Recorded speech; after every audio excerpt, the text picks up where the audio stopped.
Ladies and gentlemen, welcome to the Ariel Helwani Show!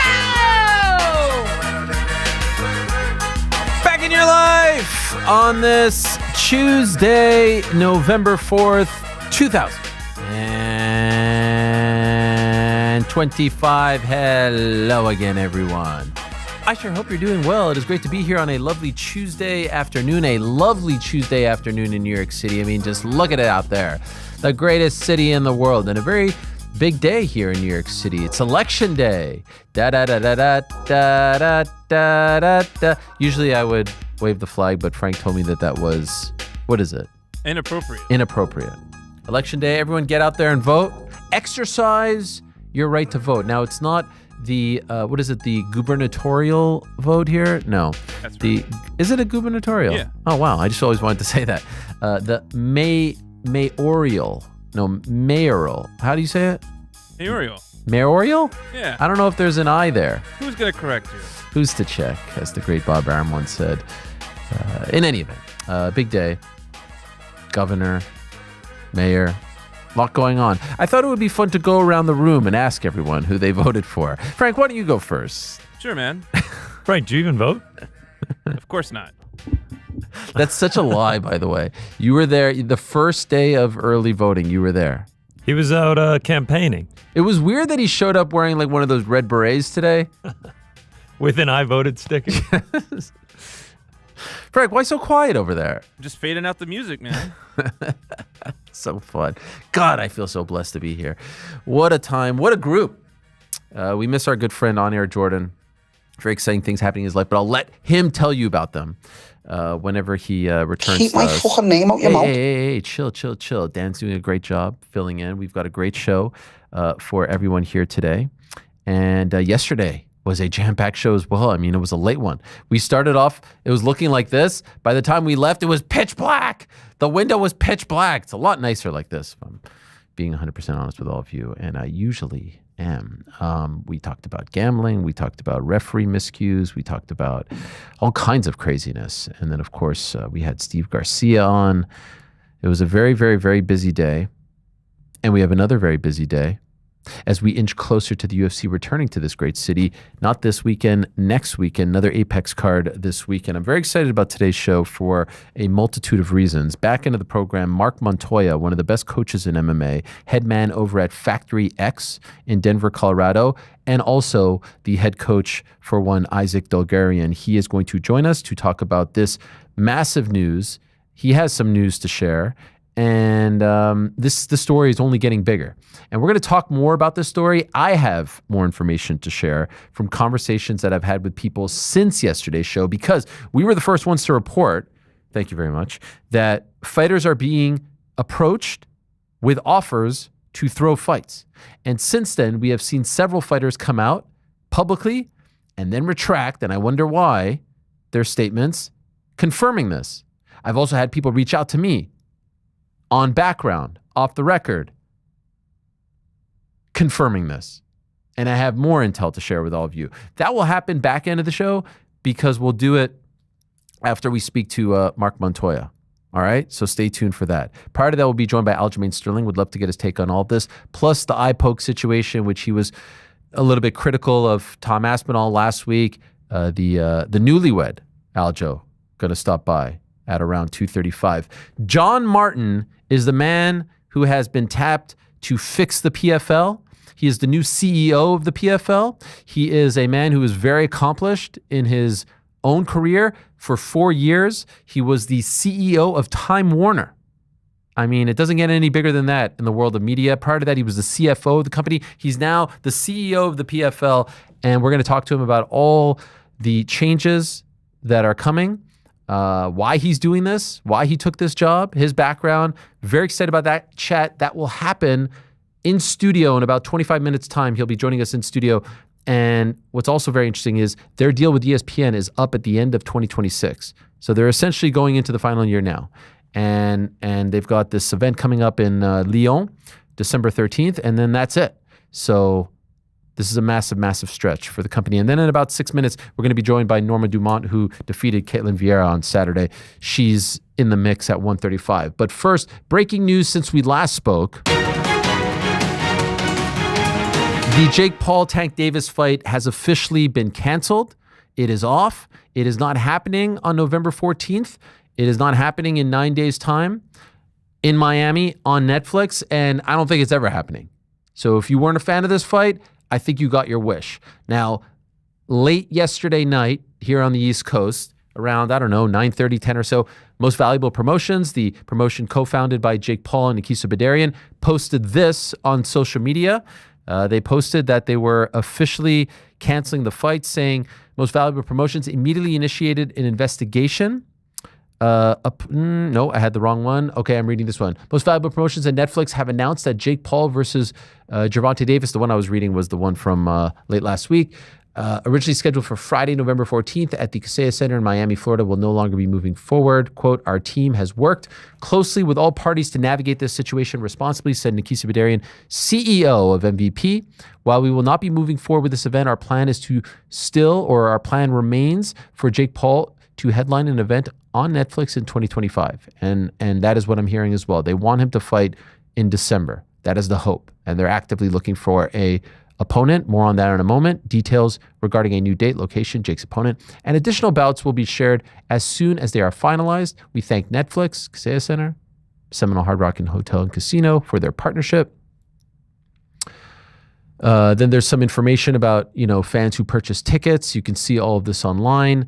I did speak to Nikisa briefly, and I've seen some people say like, hey, and this was his take. Like, I asked him two questions, basically, like, did this have anything to do with the ticket sales? He said this was going to be a very, very successful event for them financially.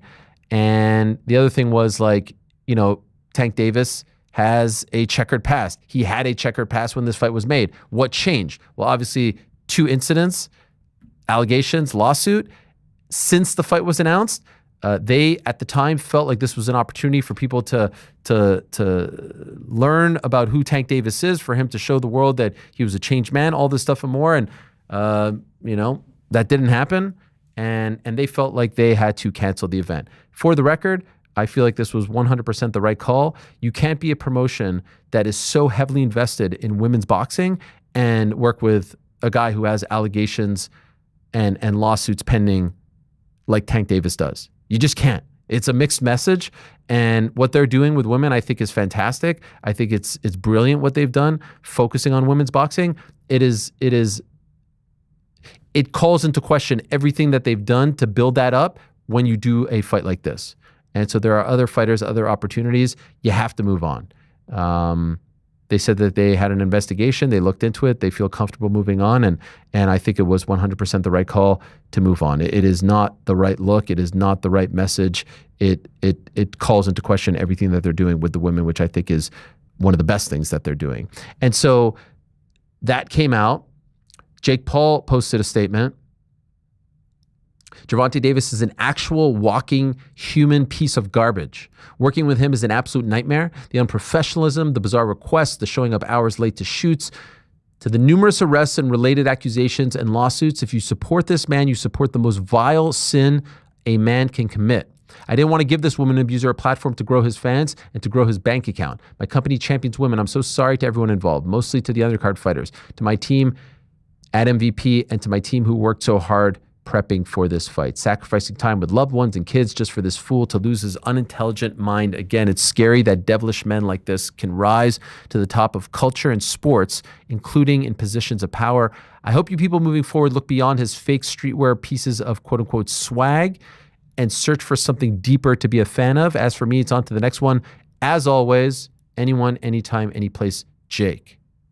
In the midst of all of this, Francis Ngannou spoke to TMZ, said that he was offered a fight against Jake, which we here on the show all said that we loved.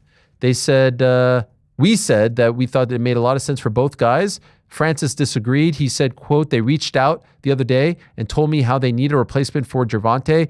Jake Paul makes no sense for me. He's not what I'm looking at right now. Jake seemed to have an issue with that stance. And he tweeted, idiot.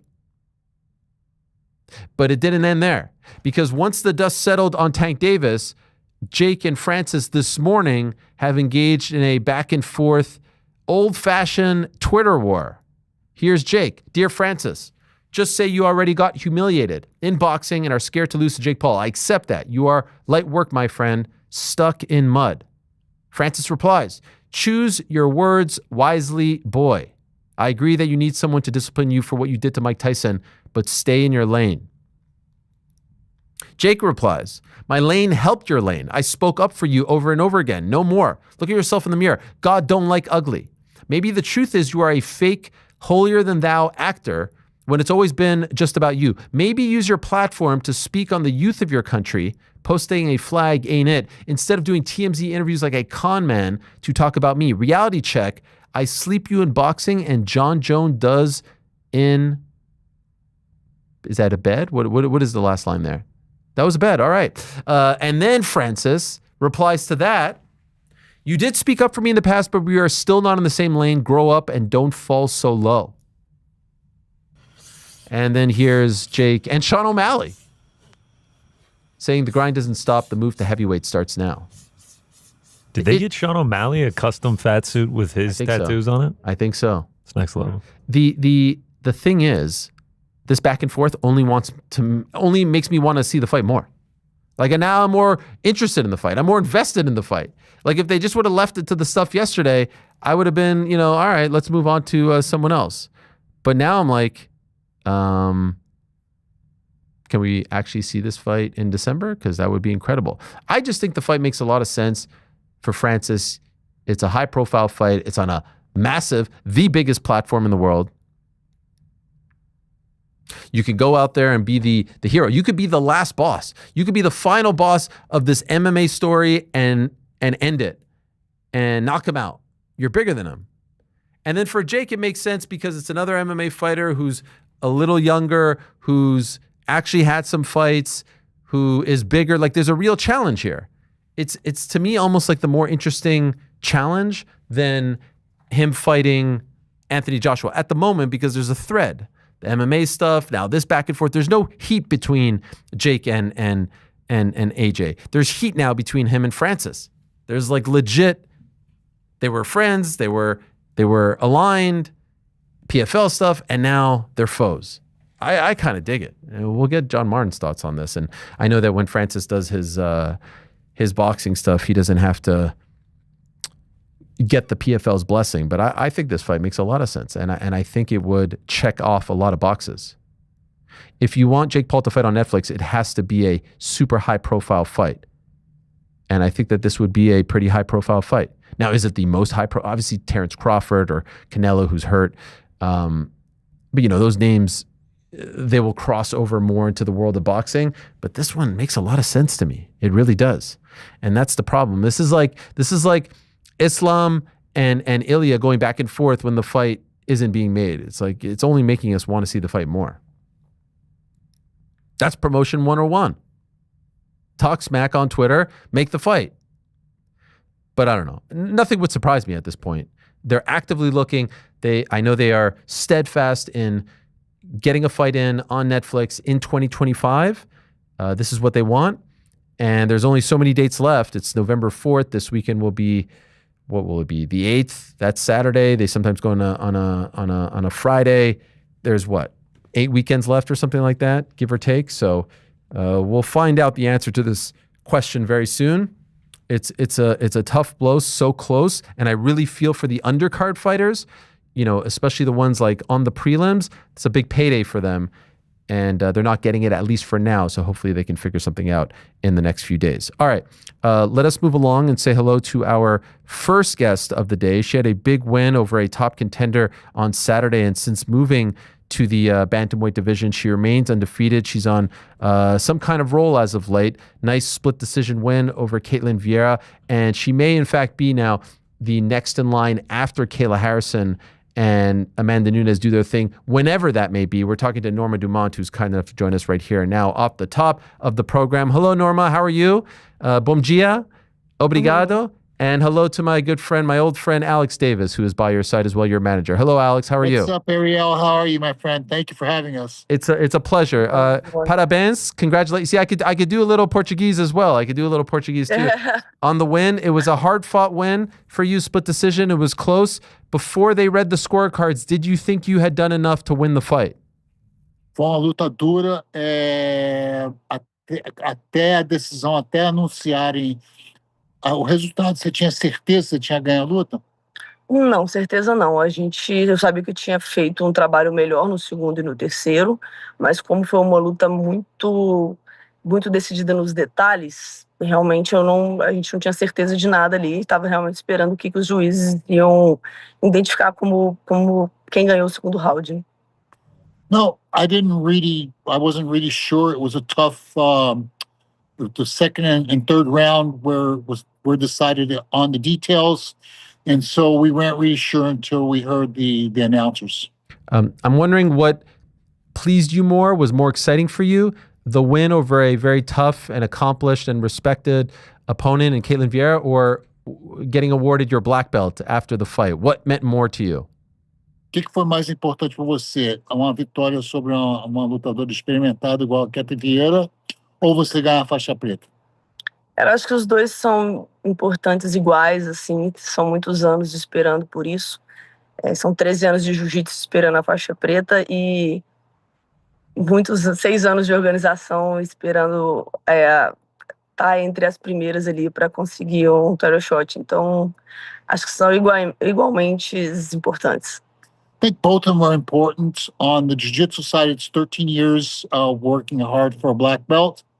And on the other side, 7 years working hard in the organization to get to the point where I'm near a title shot. So both of them are very important for me. It's interesting. You mentioned 13 years to get the black belt. I had a gentleman on my show recently.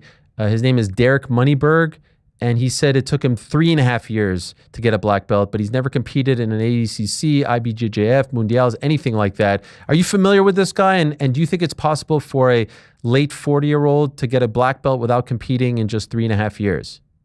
E teve uma pessoa, o Moneyberg, que ganhou a faixa preta 3 anos e meio, sem nunca competir, nada. O cara tem acima de 40 anos. Você acha possível o cara ganhar a faixa preta nessas condições tão rapidamente? Cara, eu particularmente não gosto de avaliar a forma como ninguém gradua ou como o professor acha da melhor maneira de entregar a faixa. Eu venho da escola um pouco mais tradicional, um pouco mais antiga, mas eu não sou muito chegada em julgar o merecimento dos outros, não. No, I don't really... I can't really evaluate or judge that. I can't really judge other people's merits. It's hard for me to give an opinion on that. Okay, fair enough. I will say I don't think you can do it in 3.5 years, but who the hell am I? I'm not a black belt. Alex, surely you agree, right? Surely you agree. I agree. I don't think it took me 10 years to get a black belt in judo. It took me another 8 or 9 to get in jiu-jitsu. And I trained very hard under very good people. And I competed a lot, so I have an opinion. I think that's bullshit. Okay, thank you. I know you keep it real, Alex, so I appreciate that. Thank you. Norma, I thought that your fight, maybe other than the main event, had the most stakes, the highest stakes attached to it, yet it was buried on the prelims. How did you feel about this? Ele acha que a sua luta era a luta que tinha mais significância no card, mas eles enterraram lá na preliminar. Eu acredito, inclusive eu cheguei a questionar isso no UFC e a única informação que eu sei que eu tenho é que não é por minha causa, não foi por minha causa. Então, eu não sei se foi por causa do último corte de peso, talvez da Ketlen, ou não sei exatamente qual foi a decisão do UFC, mas a única informação que eu tenho é que não tinha sido por minha causa, então eu só sabia que eu tinha que chegar lá e fazer meu trabalho. I questioned it, but I heard that it wasn't because of me, so all I did was show up and do my work. Who do you think it was because of? Your opponent? E você acha que é por causa do oponente? Acredito que sim. Yeah, I think so. Okay. So despite all of that, you win this fight. It's a big fight. It's an important fight. Do you finally think that this is the fight that gets you a title shot? We know that Nunes versus Kayla is next. We know that. We don't know when. But do you think your next fight will be against the winner of that fight? Bom, independente de qualquer coisa, você ganhou essa luta. Nós não sabemos quando vai ser a Amanda e a Keila, mas você acha que você é a próxima a lutar pelo título depois dessa luta? Bom, eu acredito que sim, não vejo nenhuma outra possibilidade ali na minha frente. Eu acho que é assim que confirmar a Keila e a Amanda, eu acredito que não tem outra opção e uma hora ou outra elas vão ter que aceitar, vai chegar o momento e elas vão ter que enfrentar e é isso. Tô aguardando por esse momento, inclusive.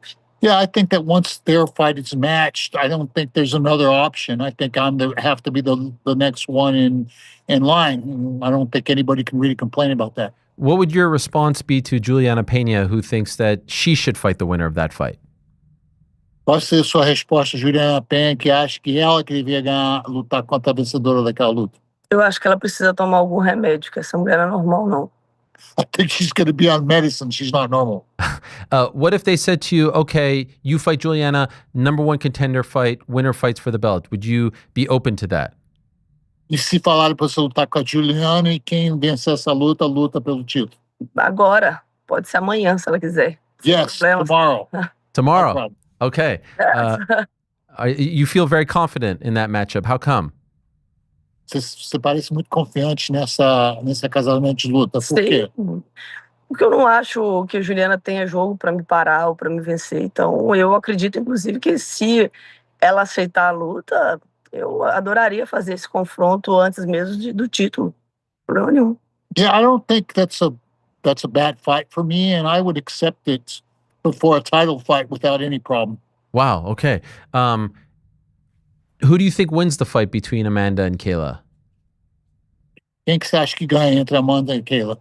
Acho que é um confronto muito aberto. Ele vai depender de quem tiver melhor treinada no dia e quem vir com mais vontade para essa luta. Acho uma luta muito aberta. I think it's an open fight. I think it's going to depend on who comes better prepared. Okay, you're staying in the middle. You're not picking a winner. So, yeah, that's right. Do you have a preference? Você tem alguma preferência? Não. A Amanda tem um legado gigantesco, é uma coisa que seria lindo de poder enfrentá-la, mas a Kayla também é uma grande atleta, campeã olímpica, então eu acho que qualquer uma das duas seria grande o suficiente essa luta. Not really. Amanda has a great legacy. It'd be an honor to fight her, but Kayla's also an Olympic athlete and has proved that she deserves to be there, so either one of them I'd be very happy to face. I think, you didn't ask my opinion, but I'll give it to you anyway. I think you should root for Kayla Harrison to win. And I know that's weird because that's going against, a legend, the GOAT, fellow brasileira. Is it brasileira or brasileiro? Brasileira. Yeah, because it's feminine, right? Yeah. Because I could see a scenario, Kayla and Amanda fight first quarter of 2025. And if Kayla wins, they're going to want her to fight on the White House card. No doubt about it. She's an Olympic gold medalist, friend of Trump, all that. And you could be fighting Kayla for the belt on the White House card. If Amanda wins, I don't think that's an option for you. Do you see what I'm saying? And now do you change your stance about who you want to win the fight or at least who you're going to root for? Entendeu o que ele quis dizer? Ele acha que você deveria estar torcendo pela Kayla, que se a Kayla ganhar da Amanda, então com certeza vão querer botar a Kayla na luta da Casa Branca e você seria a próxima oponente. Sim, uma coisa que eu gostaria muito e o meu leve querer ali que a Kayla vença seria por esse motivo, mas a Kayla já está tentando desviar, já está tentando cavar uma luta com um atleta da categoria de baixo, que eu não entendi qual é o objetivo de enfrentar um atleta que luta de 5'2", 5'7", sendo que ela é uma atleta grande, tem outra atleta grande aqui para lutar com ela. Então, eu já comecei a ficar com um certo receio dela vencer e não aceitar o confronto comigo e começar a desviar para uma luta mais tranquila. Yeah, I kind of tend to that because I see now Kayla kind of deviating. Now she's talking about fighting a girl that's at 125, that's not even her weight, instead of finding something that's right here that is her weight. So I'm starting to tend that way. Okay. I heard you talk recently about Ronda Rousey. I think she's coming back, and it sounded like you don't think she's coming back. Can I ask why? Why do you feel like she's not going to come back? E eu escutei você falar da Ronda Rousey, você acha que ela não volta? Eu acho que ela vai voltar. Por que você acha que ela não vai voltar? Não acho que ela vai voltar, não, porque o cenário hoje não favoreceria o jogo dela. Acho que talvez até nem tamanho para enfrentar as meninas. Agora as mulheres são maiores, são mais fortes. Eu não acho que ela colocaria. Não vejo ela tão satisfeita com o público assim para querer voltar e apresentar uma grande luta para os fãs. Então, não vejo motivos o qual faria ela de fato sair da aposentadoria. I don't think that the conditions are right for her to come back. I think the girls today are much stronger, much bigger. I don't see why she'd come and do that. I think it's a different situation. I don't see any upside for her. Really? Okay. Other than just like wanting to prove herself or challenge herself or anything like that, you just don't think that she's interested in doing it at this point?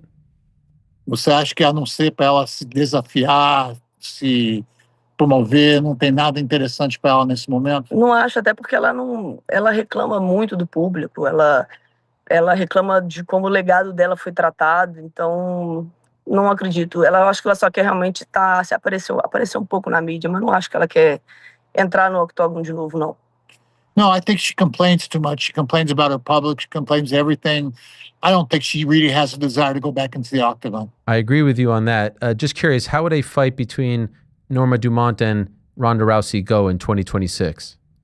Como seria uma luta entre Ronda Rousey e Norma Dumont 2026? Não, se caso eu tivesse essa oportunidade, seria incrível. E eu acho, logicamente, que eu venceria ela. Acho que ela não conseguiria nem aproximar. Seria muito golpeada. Então, acho que seria uma vitória com uma certa, talvez, tranquilidade hoje. That would be an awesome fight. I don't think she'd be able to get near me. I think she'd get beat up a lot. It'd be a great opportunity for me. Your boyfriend, Marco Tulio, is fighting this weekend on the Apex card. Do you like fighting back-to-back weeks? Would you prefer to fight on the same card, like if he was fighting last week on your card, or would you prefer being like several months apart so that each of you can have your time? Você gosta de lutar um em cima do outro? Você preferia lutar no mesmo dia ou você prefere lutar separado desse jeito? Eu acho que separado é melhor. Acho que no mesmo dia seria emoção demais para conter. E se tiver, né, a oportunidade um dia, a gente vai fazer da melhor maneira possível, mas eu acredito que seria algo mais difícil de lidar. I think it's better separate on different days. I think it'd be very emotional, hard to deal with. I think the way it is, us fighting on separate days. If it ever happens, we'll deal with it, but the way it is much better. Okay. Well, congratulations, Parabéns on the big win, on all the success as of late, 6 in a row, 3 in a row at bantamweight, and hopefully for your sake, you get that big title fight in 2026. Thank you so much, Norma and Alex. Appreciate your time very much. Love you always, Ariel. Thank you. So much, man. Thank you. Okay, man. See you. Bye-bye. Okay, Bye-bye, bye-bye. There they are. Norma Dumont, Alex Davis. Alex Davis, long time, really long time manager in the game, knows, everything about it. Everything about it. Longtime manager of the likes of Bigfoot Silva and Davison Figueiredo and so many others. So great to catch up with him briefly there. And Norma's on some kind of run as of late. The one thing that has eluded her is a stoppage in her UFC run. No stoppages just yet. As far as her record is concerned, she does have 2 wins via submission and a whole bunch via decision. But she is looking for that stoppage. Most importantly, though, she is on a 6-fight winning streak and 3-0 since moving to 135 pounds back in 2024. So a big win over Ketlen Vieira this past Saturday. Her boyfriend, Marco Tulio, is going up against Christian Leroy Duncan this weekend. So they're fighting back-to-back at the Apex. They even have a new YouTube page where they have a show together talking about all kinds of things, although I do believe it is in Portuguese. It's called Os Mineiros do UFC. Do you think that's the correct pronunciation? Nailed it. Yeah, I thought so. Anyway, big win for Norma, and wishing her the best come 2026, because it's either her or Juliana at this point. Yes, we will get to Rick in a moment. Let me just pull this up right over here. Yada-da. Still to come, Aljamain Sterling is going to join us. Looking forward to that chat, as always, with Aljo.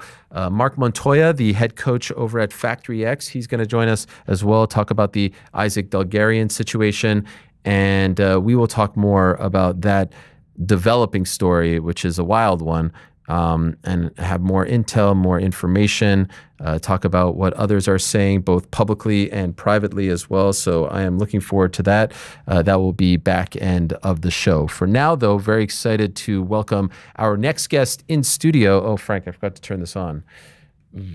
Oh, it is there. It is there. Okay. Yeah. Happens to the best of us. I got you. Oh, now I hear myself a lot better. I think you might have just turned it on yourself, if I'm being honest. Wow. John Martin is the former CEO of Turner LLC back in 2014 to 2018. Prior to that, he was the CFO of Time Warner, the Chief Financial Officer. That's CFO, and has a long history in the world of media, television, multimedia, all that and more.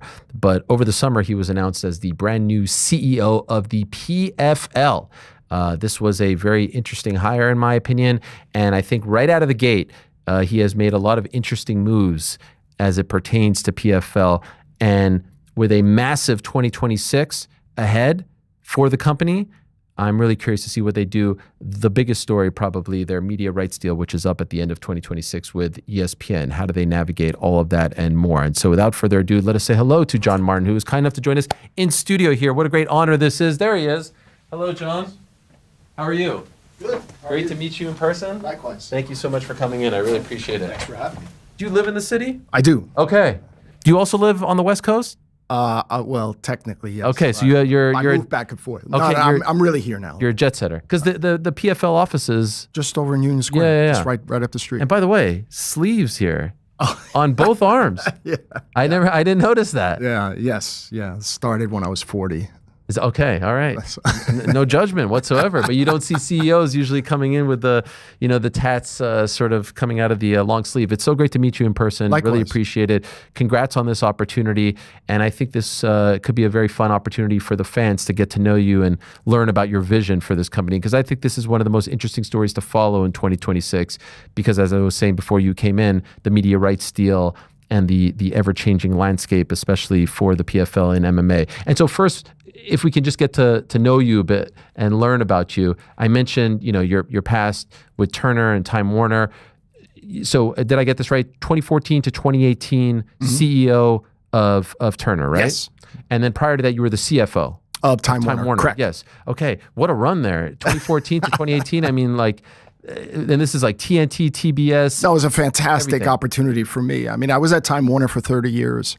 I've seen a lot. And 14 to 18 was really, honestly, the height of media in terms of media evaluations. During that time, we did a huge NBA deal. Yep. We did the NCAA March Madness deal, which brought, the second most popular sporting event in the U.S. We partnered with CBS. So I was doing a lot in sports, but doing a lot just in general, building big global brands.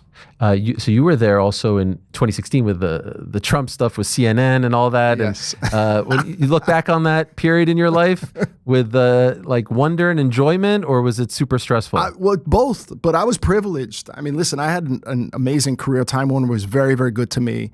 I think we did a lot of really great things together. When I went to go become CFO in 2008, that's when Jeff Bewkes came in as chairman and CEO.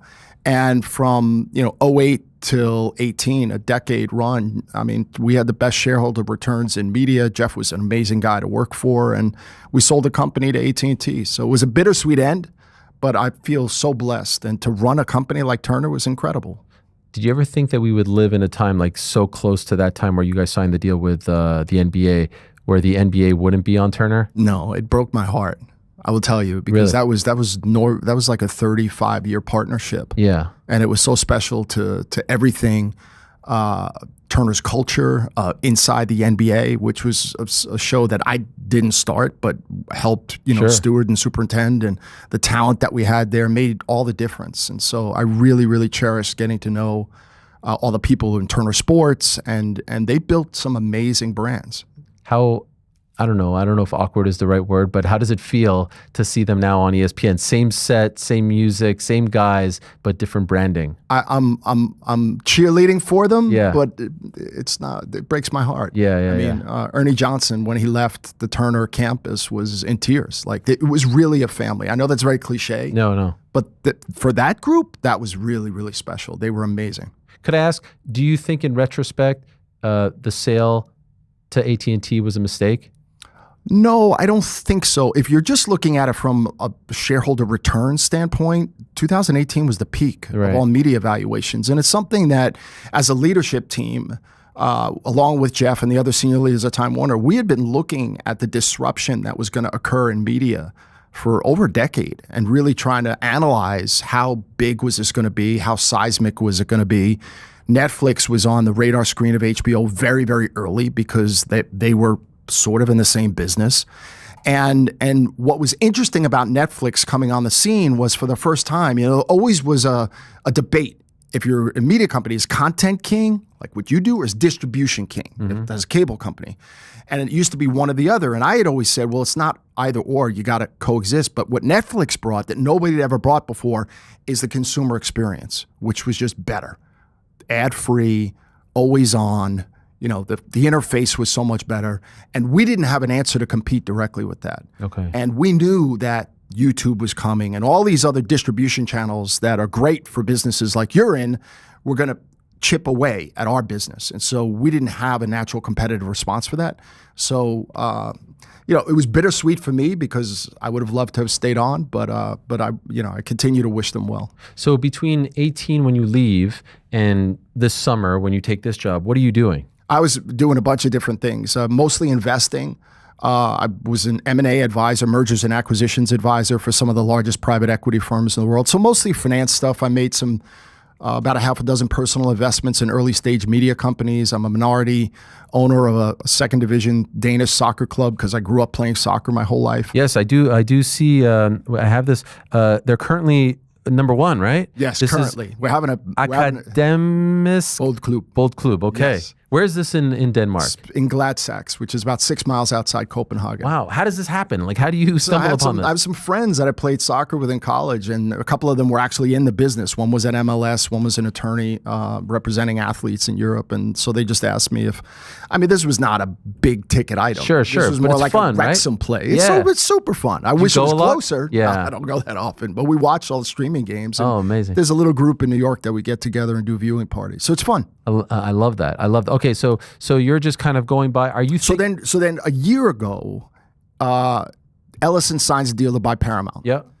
There was a short period of time where they could shop the deal, Paramount. Okay. So a gentleman by the name of Edgar Bronfman Jr., decades. Montreal. Yes. The Bronfmans. That's where I'm from. Yes. So Edgar, Charles, his dad. Yes. So you're Montreal familiar. Expos. Yes, the original yes. owner. That's my Yes. team. Okay, this is amazing. I didn't know this part. So Edgar called me and he said, But I you're don't friends think with it's a Edgar? good- Yeah. Wow. Tell him I say hi. I will. Okay. I'm having dinner with him tomorrow night. Wow. Okay. So he said, would you help me try to acquire this? I think we could come up with a better deal than what Ellison was offering. I said, well, we're competing against one of the wealthiest guys in the world. Yeah. It's going to be tough, but I was intrigued. And I knew Paramount very, very well, and I believed in the future of Paramount.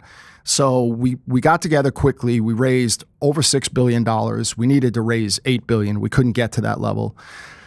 But we really liked working together closely. And so after that was over, he said, I have a venture investment fund, but I'd like to look at bigger media companies. Would you consider doing that with me? And I have another partner named Daniel Leff, who's also a managing director in the venture fund. So I said, sure. So we started to do that. And we did that for almost a year. But I got to know Daniel. I'll come back to this. Daniel's on the board of the PFL. Oh. And so we were having dinner one evening, and I just started asking him questions about it because I was a mixed martial arts student from the time I was 25 until 42 when my body finally just quit.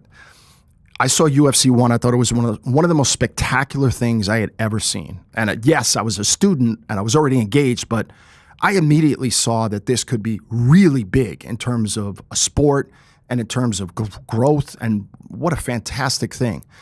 So it was 2005. I was the CFO of Time Warner Cable, which was actually the cable provider here in New York City for a while. Yep. I get a call from Dana White. Wow. I knew who Dana was, but I'm like, what are you calling me for? Never spoke to him, never met him? Never. Okay. Just called me. And he said, I've heard your name because there aren't that many people in the media industry today who are like real fans and who actually like MMA. He goes, and I asked around the industry and your name came up most often. So he said, I figured I would take a chance. And I helped him with some early days distribution of pay-per-view among cable systems in the US. So that was about 2005. So I started attending the Vegas events, Mandalay Bay, and I thought being in the arena to see a UFC event was, again, one of the most spectacular sporting events I've ever been at. And then in 2008, I had just come over to be the CFO of Time Warner. Dana calls me again, and he said, I'd like to talk to you about the idea of partnering with HBO, where effectively we collectively could own the combat sports category because HBO was so big in boxing. Yep. And we're MMA. And, Dana said, don't mean to be immodest, we're the future. Boxing is still here, but it's getting older. And drive around the island of Manhattan, you see a lot more MMA gyms than you do traditional boxing gyms. What about it? So I love the idea. Brought it to my internal people. At that moment, it was still a little bit too early for my colleagues at Time Warner to embrace mixed martial arts. They didn't know really what it was. They couldn't see it for what I believed it would be. And they were scared of it, honestly. I think they were nervous that it was just perhaps too violent, whatever. Violent. Yeah. There was, what if somebody dies in the case? All of those questions. And HBO was doing great. Like, they didn't need to get involved in this and take on the additional risk. So it just wasn't the right time. But I thought that was a missed opportunity. I really did. And then, so fast forward to 2016, I'm at Turner. And the Rain Group, the investment bankers, called and said, it's official. Lorenzo is putting the company up for sale. Would you be interested? And I went to Jeff, my boss, again, and I said, I would love to take a look at this. He said, you should. You were right last time. We didn't listen to you, but I think you might be right this time. So I took the top 7 executives, sports executives at Time Warner, Turner, HBO. We did a few months of due diligence, got to spend a lot of time with Dana, got a lot opportunity to sit with Lorenzo, got to know him, the executives there, Nakisa was there at the time. I loved it. I thought that I'm like, wait a minute, you can own a global sports league for $4.25 billion. Yeah. When do you ever get an opportunity to do that? So I went to Jeff and I said, I am so sure that this will work from an investment standpoint. I would be willing to step down from my CEO job at Turner. Let me go and be a senior person at the UFC, work with Dana, and we will build this thing into a massive global brand. And Jeff said, I think you're right, but here's the problem. I'm about 80% down the road at selling the company to AT&T. So he's like, I can't go to the board at this particular moment and ask them for $4+ billion, only to then a few months later say, oops, just kidding. Instead of buying something, we're going to sell. So it just didn't work out. So the timing didn't work. But the opportunity to me was clear. And it was one of the single easiest to see opportunities of all the things we ever acquired at Time Warner. That's what I really believed. So then fast forward, Daniel Leff asked me, he said, would you meet Don Davis? And maybe you can share your perspective because I don't think anybody knows of your history with UFC. And so I agreed to do that. I met Don, very nice couple of meetings. And then he said, what are you doing? Would you ever consider leading this thing? And I really wasn't looking for another CEO job. 30 years as an executive is a lot. And I was enjoying more time than I ever had before. And I said, okay, well, let me look and see what the PFL is today, because I wasn't really sure what it was. And when I looked at it, I wanted to see, okay, is the quality of the fights, is it really good? Is this like, could you say that this is really premium MMA? Is this world-class fighting events? And I actually got pretty quickly comfortable that the fighting's pretty good. I mean, really, really good. And then, of course, as I've gotten more into it, 40% of our global fighters are top 25 independently ranked in their weight classes. I mean, the Bellator acquisition did help solidify the fighter roster. And then I looked and I said, well, how's the event production? Does it look good? Well, we've got George Greenberg, a legendary sports executive producer. We've got Chris Kaiser, ex-WWE, very senior producer. Production's good, really, really good. And then you go, all right, well, how's the distribution? Well, we can be seen now in 170 countries around the world. And that's not easy to do. And people think PFL's been around forever. PFL's been around for 7 years. UFC's been around for 33. So I said, okay, you have a global platform, really good fighter roster, 26 agreements with media partners to distribute the product all around the world. That's not easy to do. And you have arguably somewhat of a comparable product to UFC, but it's monetizing its revenues at a steep discount. So that's where I thought my experience from being a media executive helping to build big global brands. I said, I know how to grow revenue. Like I know how to cut media deals, media rights deals. I just got more and more excited about this. So for me, having the opportunity to work in an industry that I actually really am a fan, and I believe in the business prospects, and I don't believe that UFC will be a global monopoly in mixed martial arts, because I had to convince myself of that also. But I think that the fan base, particularly around the world, is still very, very underserved. And 85% of MMA fans are arguably outside the US. The world's a big place. There's a lot of place to put on premium MMA events. So that's why I'm here. Wow. So you probably just answered like 10 different questions on your own. No, it was great. I loved hearing it, but it shows what kind of a pro you are. I just wanted to go back to one thing. I remember there was some talk, I think it was in 2008, that HBO was going to get involved, and we were all very excited about this because this felt like validation, like, oh my God, the UFC is finally going to make it to HBO. And then there was a fight in Vegas, and I think the president of HBO at the time got in some trouble, and his son was put, you know what I'm talking about?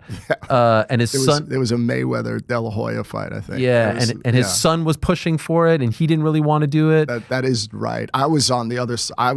Yes. You were pushing for it too? Yes. I was in the middle of that. Because Dana has told this story that he felt like he was on the goal line. I thought we were on the goal line too. I really did. And that really blew it all up. That blew it up. Wow. And then to say to you that, like I asked you, do you kind of wish that the AT&T sale didn't happen? If the AT&T sale doesn't happen, maybe you're involved in the purchase of the UFC. I think. So how do you not regret it? Like I said, it's a little bit of a bittersweet. Yeah, I get it. Yeah, I mean, it's amazing sliding doors moments here and there, but now here you are, and so you decide to take that job in July, right? This job? Yes, although I didn't start till September 2nd. That's so right. Really, they made the announcement in July. Yeah, this right. is like my 62nd day. Wow. What is that like? It's been jumping in the deep end. Does it feel that way? Is it? Well, no. But look, I experienced media executive, sports executive. Yeah. I've never run a global fight promotion. Yeah. So learning a lot. It's different from being the CEO of a company. When you're CEO of like a Turner, which had $13.5 billion of revenue, you probably make one hard decision a month. Okay. And when you're the CEO of PFL, you're making 3 a day. Yeah. But it's fast and it's dynamic and it's exciting, and so I'm learning a lot, and I'm really, really energized. I'm excited to be here. Look, we got a lot of things to do. Yes. Okay. And a lot to try to accomplish. So to that point, you come out of the gate, and I remember you put out this statement, and it wasn't a fancy statement on this letterhead, but like the way I read it was, you're here to clean up, and I'm not trying to disparage a previous regime, but clean up some confusion and what I thought was a bit of a mess. And I remember seeing it, reading it, and quote tweeting it by saying like, this feels like a breath of fresh air, because you were going to make things a lot more easy for the fans to follow. You were going to simplify things. Did that come to you right away? Was that something that you recognized right away? Because the knock on the PFL from the likes of me and many others, fans as well, has been, it's just very confusing. There's these like regional tournaments, and then the American tournament, and then there's the American champion, and then there's other champion, and it was just too much. It was just a lot. And I understood the willingness to be different, to be the counter to the UFC, but you can't muddy the waters. And at the end of the day, the fight game is the fight game, and the best just have to fight the best. And so when did you recognize that, hey, we just need to simplify all of this? And was there any pushback, or is it ultimately like what John Martin wants, John Martin gets? Well, I probably, well, not a problem. I came in with a predisposition that the tournament structure was asking a lot of the fans. And I'll share from my own perspective, like me trying to follow the tournaments to then the Champion Series but that largely in some respects was created through the Bellator acquisition. So you were merging together different formats. Bellator had champions that were different than the PFL champions. So I thought there was an opportunity to simplify. And I was pleased that it seems like the reaction has been quite positive. So I think there's always, if you're the challenger brand and if you're not UFC in this instance, of course there's going to be a desire when people look at you and go, well, why do I have to pay any attention to you? What's your hook? How are you different? The format or the product is one easy way. You could say, well, they do it this way and we're going to do it this way. But I was a fight fan, boxing fan since I was 5. I mean, some of the fondest memories I have of me being with my dad, who was not a sports fan, but he was a boxing nut, was watching Muhammad Ali and Hearns Hagler and all. And you can't help but like, who's the champ? Who's the ranked? Who's this? Who's fighting who the matchmakers? What's the buildup? What's the story? And then from having been in the arenas in Vegas watching UFC where you got the walkouts, the music and the mood and the energy. And by the time the cage doors shut, you are so excited and the arena's rocking, like you just want to get this thing going. I said, let's just simplify it because the fighters are good enough. Like we could put on some pretty world-class events without having to make it overly complicated. So I just think that there's a reason why the formats work in combat sports. And I think now's the time for us to more conform. I think there are other ways we could probably differentiate PFL versus others.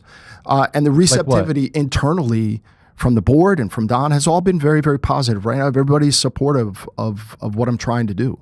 Okay, so does that mean in 2026, does that mean no more tournaments? I think, well, in the U.S., we're not going to do any tournament. Okay. So, and in Europe, we're not going to do a tournament. Okay. We have 2 other regional leagues where we have partners. One is in Middle East and Northern Africa. Yep. And the other is in the continent of Africa. Mm-hmm. And those are more regional development leagues. And I think for those, we're going to continue to have maybe a modified or smaller tournament format. But I'm really here. I'm an ambitious person. And I've built global brands. I've helped build global brands. I think we have at the PFL something that could be a massive global brand. So I want to go and really put us on the path to be able to start to execute against that. I think the best possible way to do that is by putting on our highest profile fighters in as many events as possible, put on great fights with great fighters and delight the fans. It's pretty simple. So how many events are you slated to put on in 2025 here in the United States? We're probably going to do 10 in the US. Okay, so almost one a month? Almost one a month. Yep. And then we'll likely do, and none of this is firm announcements, but sure. likely we'll do probably 4 in Europe. Okay.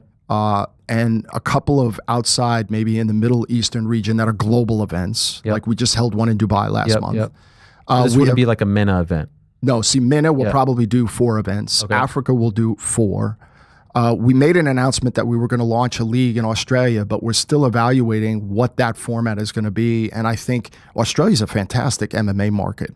And I think, I'd like to bring some of our best fighters to Australia too and host real global events there. I think we can really delight fans there. And like I said, the world's a big place. There's a lot of opportunity to go and really put on great shows for fans. I think that's what people want to see. Absolutely. So these 10 events in the US, they're just events. So there's no hook, there's no gimmick? No. So there's no world tournament.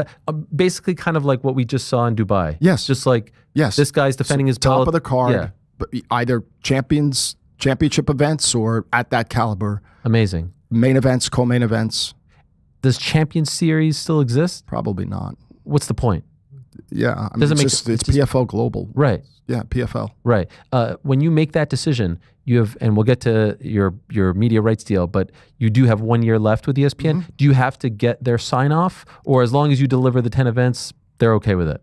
No, I did reach out to them and spoke to them before we made any announcement, and they actually they reacted very favorably. Okay, good. To the new direction. For you, what do you think is the sweet spot number in total? a whole year, 365, how many events do you think is because sometimes I feel like some companies, they grow a little bit too fast. They're putting on the cards get watered down. Do you have any idea what you think is like the sweet spot number for events per year? I don't know. I think it's more than where we're at right now. But again, it's 7-year company. I want to make sure, this is a little bit of corporate speak, but I want to make sure that the ambition of the company is equal to its capabilities. In other words, I want to make sure that the events that we're putting on are all very consistent at a high level, that people will know if it's a PFL event, they should expect a certain type of event with certain type of fights.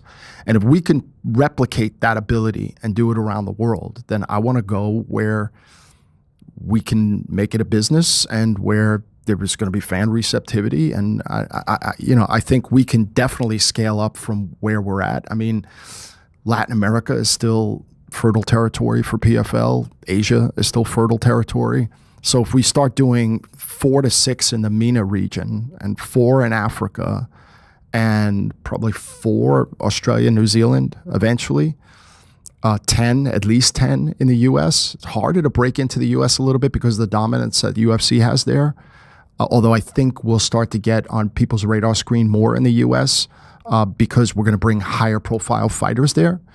And then, of course, and I think this has already been announced, an ambition to do some events in Latin America and Asia. I mean, if you look at where our audience is today, our number one market in terms of audience is Mexico. Interesting. Mexico and India. Really? They're neck and neck, and U.S. is number 3. Wow, interesting. And you've never done an event in Mexico? No. And I would love to do an event in Mexico. And no major organization has done one in India.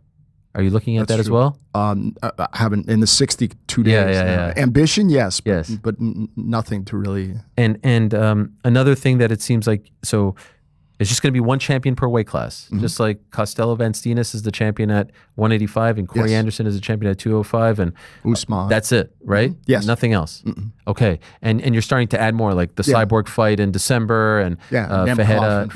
Yeah. Okay. And will there be tournaments? Like sometimes what Bellator would do back in the day, there'll be like one tournament that sort of spans over a period of time and you focus on that.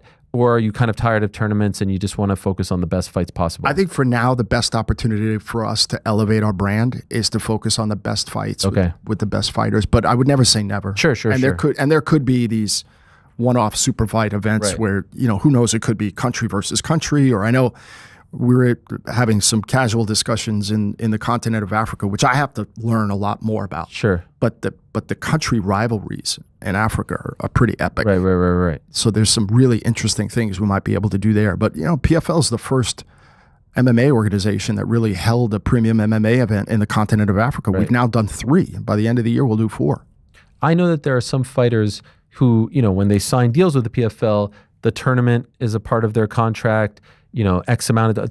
What happens if I have a contract and I thought I was signing to be a part of a tournament that would give me X amount of dollars at the end of it? How do you now deal with that? I don't think it's going to be a big impediment. Okay. All right. So that's not going to be a huge thing. You won't have disgruntled fighters.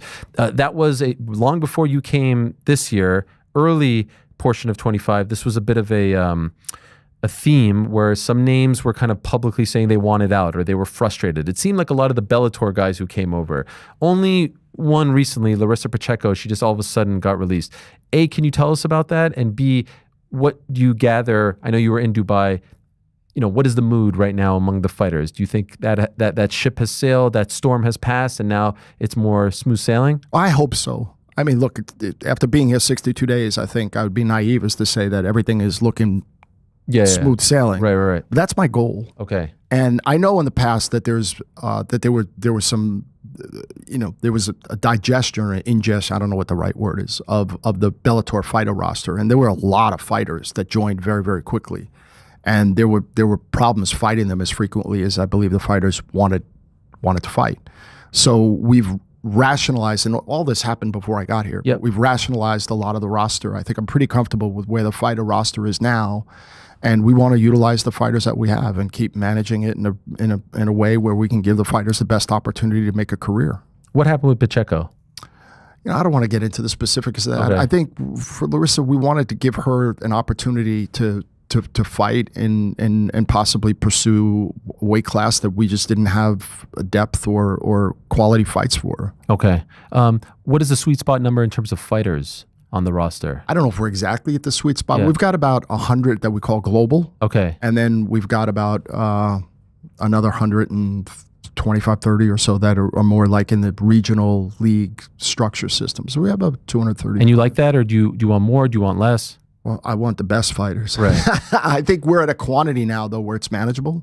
And so, what's interesting about that is there was a period maybe 3, 4, 5 years ago where PFL was very, I thought, aggressive in terms of signing free agents. And it would sometimes be guys like a Rory McDonald and Anthony Pettis, who were ex-UFC guys, a little bit, back nine of the career, but who still kind of held some value. I don't feel that activity from the PFL side of thing. I don't see a lot of people saying that they're talking to the PFL, and I don't know if that's a conscious thing. And I'll give you an example. There's a guy named Gable Steveson, who's a big prospect, former national champion, heavyweight, superstar, University of Minnesota. He just fought in something called Dirty Boxing, a league that's run by the Kawa brothers and Mike Perry and John Jones this past week. And I was talking to his manager, and I was like, if I was a promoter, I would try to sign this guy last week. Like, he has all the makings of a future heavyweight superstar. And I was like, by the way, have you guys talked to the PFL? Like, because he keeps talking about the UFC, but if I was the PFL, I would try to steal this guy, get him early. Maybe he's not quite ready for the UFC, but you get him early. Sometimes you have to pay a premium when you're that challenger brand to try to get the guy. And he said no discussions, and that surprised me. And so will we start to see the PFL be a little bit more aggressive with free agent signings like they were back in the day, or do you want to just have homegrown stars that will take? No, it's a mix of both. Okay, it really is a mix of both. I think, as I looked at the qualities that PFL have or has, I wanted to know, does it have the ability to create its own stars? Mm-hmm. So when you look at the likes of a Dakota Ditcheva or Paul Hughes, those are great success stories where they were identified and developed in the PFL system. So I'd like the ability to find those people, but also be opportunistic and find really, really terrific fighters. I don't know the specifics of Gable's story, but if there's a really, really terrific fighter that can come in and we can sign and get into our fighter roster and it can work financially, then yeah, of course, why not? Why not do that? Without getting into specific roles, I'm just curious from like the mind of a very successful CEO. When you come in, how much turnover is there going to be? Like, are you saying like we need more here? We need more?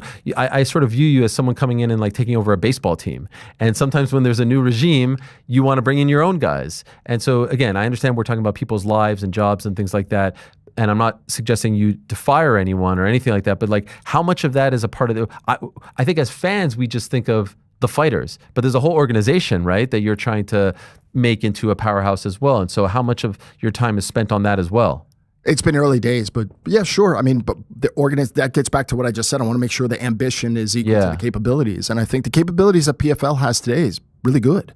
Opportunistically, could we look to fill in, and maybe there are some talent gaps? Sure, but we're not going to have a wholesale swap out of the executives and the workers, because the organization is really working very, very well together. So yeah, I may have a different opinion about where to put resources and capabilities, and I want to make sure we've got some areas where I think we're going to need, like I'm a media guy. I want to put more emphasis on storytelling.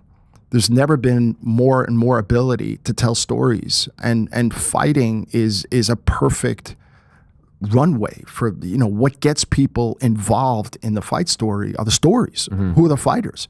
What are their styles? Why are they fighting? Do they have beef with one another? Do they not? I don't know. As a boxing fan, watching HBO 24/7 was like one of my favorite parts of watching the run up to a fight.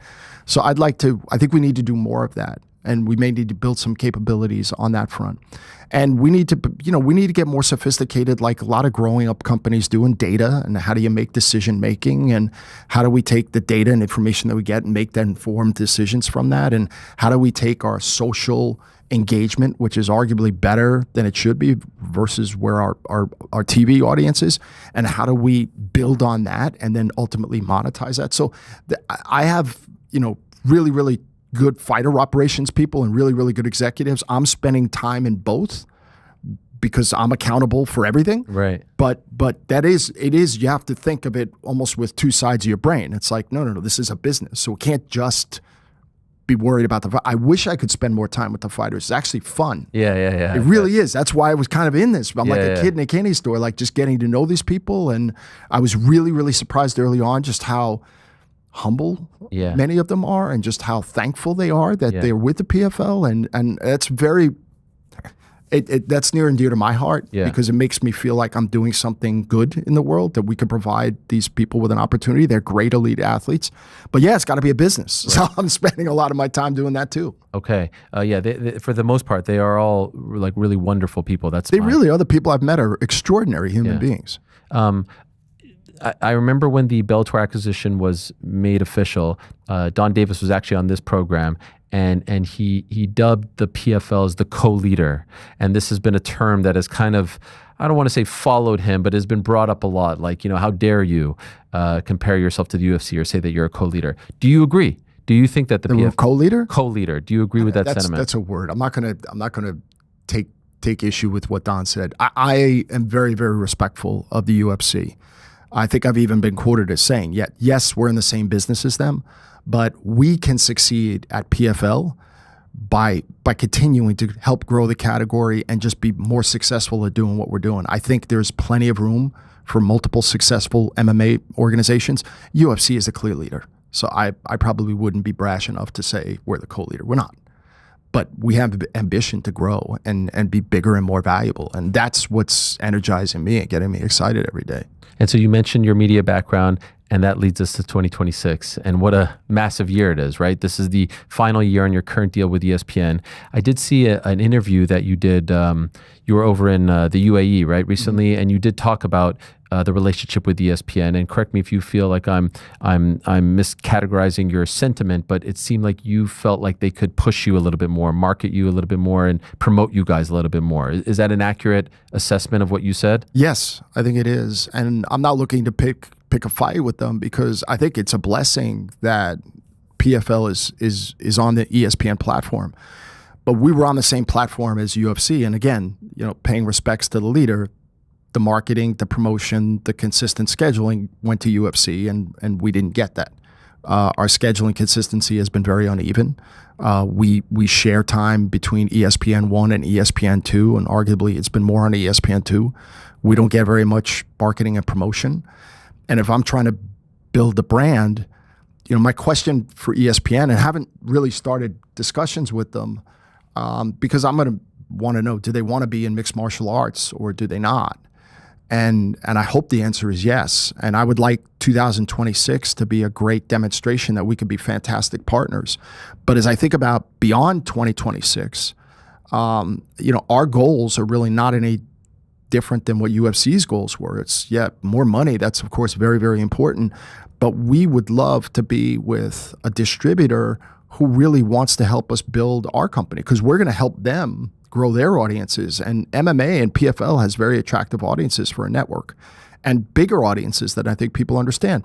So it should work both ways, but I would want ESPN to try to help us help them if that's what they want. And that means consistent scheduling, marketing, and promotion. And those are all going to be, part of the consideration set. It's a very dynamic marketplace right now. Again, I think the UFC Paramount deal is terrific, and I think it validates mixed martial arts as a sports proposition. I think early days of me talking with Dana every now and then, and him saying that so much of his discussions with anybody was trying to convince them that mixed martial arts was actually a real sport and a viable sporting category. Well, thank you, Dana. I don't think anybody really needs to talk about that anymore. I mean, MMA is now a mainstream sport. And as I met with our international media partners a couple of weeks ago in Monaco at Sportel, I heard consistently from about a dozen of them that they're all looking for a combat sports vertical. They all want to be in this business. I was very encouraged because here I am showing up as the new CEO of PFL. Everybody that we talk to who's not in business with UFC, which is most everybody, is saying, No, we would love to be in business with you. Like, we're trying to solve for a combat sports vertical. And oh, by the way, can you come and do an event in our city? Yeah. You know, it's heartening, because it would be different if we showed up and nobody wanted to be in business with us, or they weren't interested in the product that we have. Everybody seems interested. Now it's a part of, then it comes down to business. Like, okay, how do you organize your resources and prioritize what are you trying to accomplish, and make sure in your limited amount of time and energy and capabilities, how do you point them in the direction that gives us the best returns? So, you know, I look forward to engaging with ESPN. It's a little early, so it's not like they're Is it ignoring me. early? I wonder about that. Like, sometimes you see a deal. I remember when WWE announced their Netflix deal, it was about like a year out. I suspect that discussions will likely begin soon. Okay. Are you free to talk to anyone yet, or are No. you still in that? Okay. No. So When does we- that kick in? Beginning of next year will be, this is an exclusivity period. Yeah. I don't know if it's public, so I don't want to. Sure. But it runs through the beginning of next year. And Okay. then listen, I mean, there's arguably more potential parties interested in US MMA rights now than in memory. Okay. You've got the usual suspects, and I don't know again if they're going to be interested or not, but you know, there's Netflix, there's Amazon, those are global platforms. There's Apple, although I don't know what their interest level would be, and I don't would love to talk to them though. Yeah. I've had very Well, there are two constructive- entry, the baseball and the MLS. I don't know how good it was, but now they're with F1, right? Yeah, So- F1 would be interesting. Right. It's a great deal for them. Yeah. Like, it's going to be really, really interesting to see.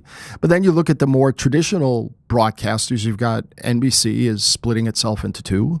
Yeah. Don't know what their ambition is going to be. Fox has some pretty ambitious sports desires, and they're talking about sports over the top vertical. And There is an old home of yours that is out there, right? It's not quite structured the same, but wouldn't that be a story? that would be a story. Yeah. So I'd love to engage with them and talk to them. I mean, I don't know who they're going to be owned by, Sure. but they're in the process of splitting in two. Of course, yeah. So yeah, I mean, they've got, you know, they've got big ambitions. They're back in wrestling, and so there's a lot of people to potentially call on. And then there's new distributors as well. There's the likes of Fubo or Roku or other types of YouTube.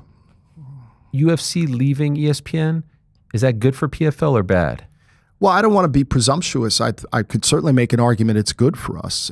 As long as ESPN wants to stay in MMA, I think we're a terrific, viable You understand alternative. why I asked that question though, right? Because if they lose UFC, I wonder if they just say, "Hey, we're going to take a break from MMA." That's why I said it's and that decision I can't necessarily influence. If they Right. want to be in you mixed have a martial sense? arts, not yet. Not yet.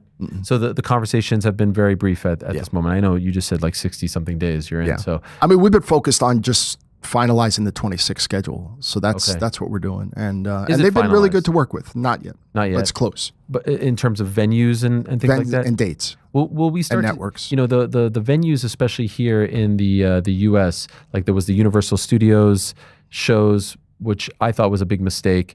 And then like smaller venues. And then you look at the shows over in France or something like that, and it's like a whole different company. Will we start to see the PFL be held in like the Prudential centers of the world? You know, some of these bigger venues here in America as opposed to the smaller ones. That's the direction I'd like to move in. Okay. I looked at, I mean, I was in Dubai for the first event I was live. We Right. had 10,000 people in an arena. The place had a lot of energy. Yeah. We've done 17,000 in Paris. There's no reason why we can't replicate that here, but then we've got to bring in the same level of talented fighters. Sure. And I think the World Tournament sub-optimized that. Yes. So that's going to be the goal. Okay. Move in that direction. Yes. But maybe it doesn't happen overnight, right? Because you got to course. start to build up. Yeah. Got to elevate the brand. But those are global events. There's no reason why you can't do it in the U.S. It's Other than the striking. U.S. is a little bit more jaded in terms of a sports market. Yeah, and maybe there's more nationalism and all Yeah, that stuff over there. exactly.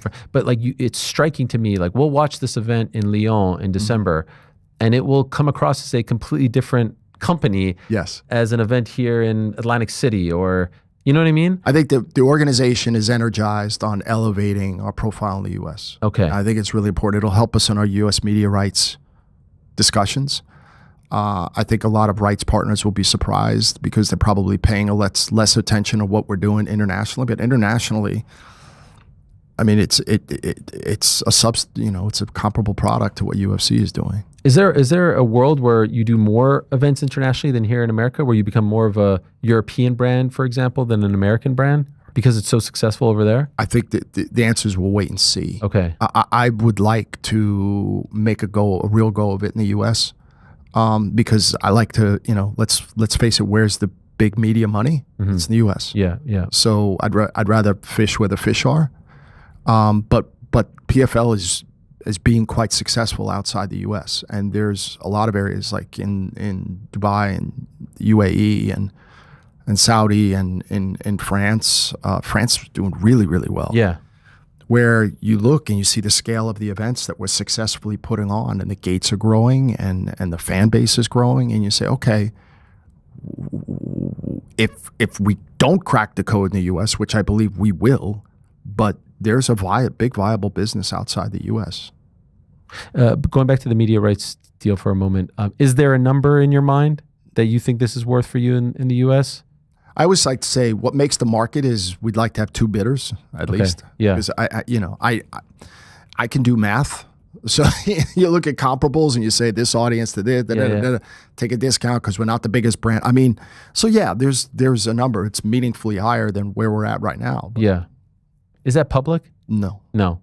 Could I ask what it is? No. Okay. I took a shot. And regarding, we're starting to see, I think WWE was kind of the first ones to do this, where it's like, hey, the benefit of being on Netflix is that when we promote it on our broadcast, we tell the world it's on Netflix, right? Mm-hmm. UFC now trying to do the same thing with Paramount Plus. We just saw their deal in Australia and Latin America. Does the ESPN deal, that takes time to line it up. Does your ESPN deal line up with other territories, or are we just is the big one USA for 2026 and the other ones are kind of set for now? For now, they're staggered. Okay. But this is the media world that I came from, Yeah. which is as you gain strength, then you'd probably prefer them to all be lined up. Yeah. And I've spent a big part of my career studying how to do that. But for now, I think it's to our advantage to keep them staggered. Okay. And I don't know how much you've paid attention to the Top Rank saga, Top Rank being the boxing. Not a little bit. Only to ask, Top Rank was on ESPN. They haven't had an event since July. Here we are, early November. They still don't have a broadcast home. That's very rare. Like usually you find out months before it ends. And I was wondering if that gave you any pause for, hey, yeah, I know that there are a lot of homes out there, potential homes, but no one's buying a legendary boxing brand. It gives me a little bit of pause. I was wondering how you digested that. I haven't spent all that much time thinking about it because I think every situation is different. Okay. So I don't know, to be completely honest. I think I have confidence in the PFL brand, in our league, in the events that we're going to be putting on, the audiences that will deliver, the desirability of those audiences. I don't know anything about that for Top Rank. Sure. And for some partner who has real sports ambition, I think we could be a really, really good partner to be with. I believe in this. That's why I'm here. I'll ask you just a few more questions and let you go. And I really appreciate the insight and time. It's rare to get this type of insight. Could I ask, in 2025, will the company be profitable? Not yet. Not yet. Mm-mm. How far away are you from that? Probably 27. Okay, that's not too bad. Mm-hmm. But you're comfortable with where you're at? Yeah. Okay. Yes. Francis Ngannou is obviously the biggest name in the company. How would you describe the state of the relationship? Because I've heard you talk in media that you did before going to Dubai. I believe I saw you guys there. At least I saw him with Don, which was... I met with him there. I was there. I met with him last week. In Dubai again. Okay, great. So I don't have anything to announce yet. No, he's a huge priority for us. Francis will be fighting. How was the meeting? It was cordial. It was good. Okay.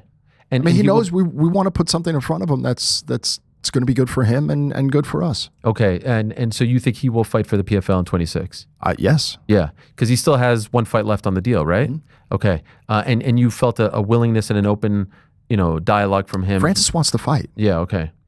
He's embroiled in a war of words with Jake Paul this morning. I saw that. Yeah. That's good fun. That's good. But that would be boxing. Yeah, exactly. Yeah. This is the part of the game. What about Jake and the relationship with PFL? That was I don't, that's one in my 60 some days. I haven't met Jake yet. I haven't spoken to him. And so I know what his relationship is with Don and with Peter Murray. And I don't know, I got asked the question, I think 12 days into my new gig. They're like, well, was Jake going to fight MMA? And I have no idea. Okay.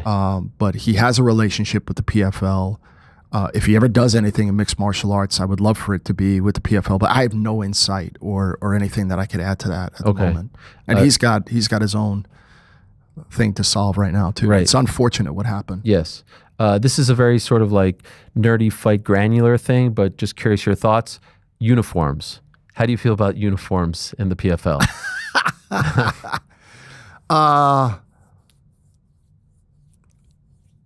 I want to continue to look at it. Okay. We have a relationship with Takedown. I just met the CEO there. He's a very dynamic guy. He's very well respected. But I believe, forget it. Let's look bigger than uniforms. Yep.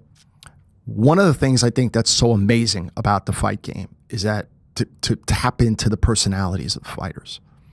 And I think we, PFL, need to do a better job, again, with my media sensibilities of storytelling and understanding who these people are and letting them exert their own personality. And part of that is, I think, when you put a uniform on somebody, sometimes it's sort of, I don't know. It's I liked back in the OG days of UFC, seeing them walk out in their own gear and everything. Like so, but I hate it. How do you, for the record, just so you know where I'm coming from. You don't like the uniforms? Despise it. It actually makes me mad. It makes me mad. It enrages me because, to your point, I loved seeing Mike Tyson come out in the all black and the towel. Well, that was terrifying. As a fan, I mean, terrifying in a good way. Yeah, it was. That was so ominous to see him in the black shorts, no socks, and the sweatshirt. Why would you strip that? Why? There's a very easy solution to all of this, and I hate that the UFC does it as well. Mm-hmm. But like GSP walking out in his gi is cool, and the headband. I like that too, as a fan. Yes. So if you have a deal with, say, a Takedown. Okay, yeah, you put a Takedown logo on there, everyone wins. Why do they all have to look the same? Yeah. Why do we want them to look like football players with helmets and you can't tell the difference between everyone else? It doesn't make sense. You can't. There used to be a fighter named Joanne Calderwood, and she's from Scotland. And when she first came into MMA, she would fight like in a Scottish, kilt. And like everyone was like, this is freaking awesome, right? And if you're a fan from Scotland, you're like, that's one of my own. Yep, you know what I mean? Exactly. Like I love her. Now I want to follow her and support her. She walks in there with a Takedown shorts and like she looks like everyone else. Unless you hear her speak, you have no idea she's from Scotland. Right. So I understand your point. And as a fan, I said I want to know who the fighters are. I want to know who I want to follow. I want to know who I want to invest my time with, and I want to know who to root for. Right. So part of that is that I like the drama of the walkouts. And I like I like that more than pyro and it just bring it back to this speaks to my soul. Are you talking about like old school just walk through the crowd? I like that. Yes. Enough of this ramp nonsense. Yes. Is that what we're going to see in 26? Possibly. Oh, this is great. That's all we need. We want the fans reaching over and all that. Yeah. Oh, I could not agree more. This is very promising stuff. I like the vision here. I like the vision. Are you the face of the PFL now? Are you the guy who's going to be up there? People keep asking me that. Yeah. I don't know. I mean, so I am who I am.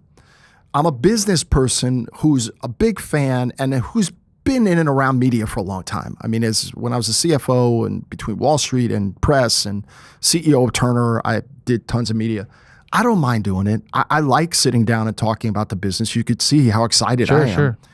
It's better than looking at spreadsheets. But, people are like, well, are you going to try to be Dana White? I can't be who I'm not. Right. And there is arguably no other person like Dana. So I'm not going to try to do something that's not authentic to who I am.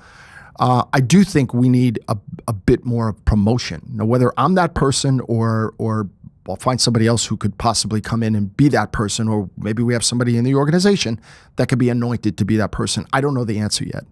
But I think it should be you. And can I tell you why?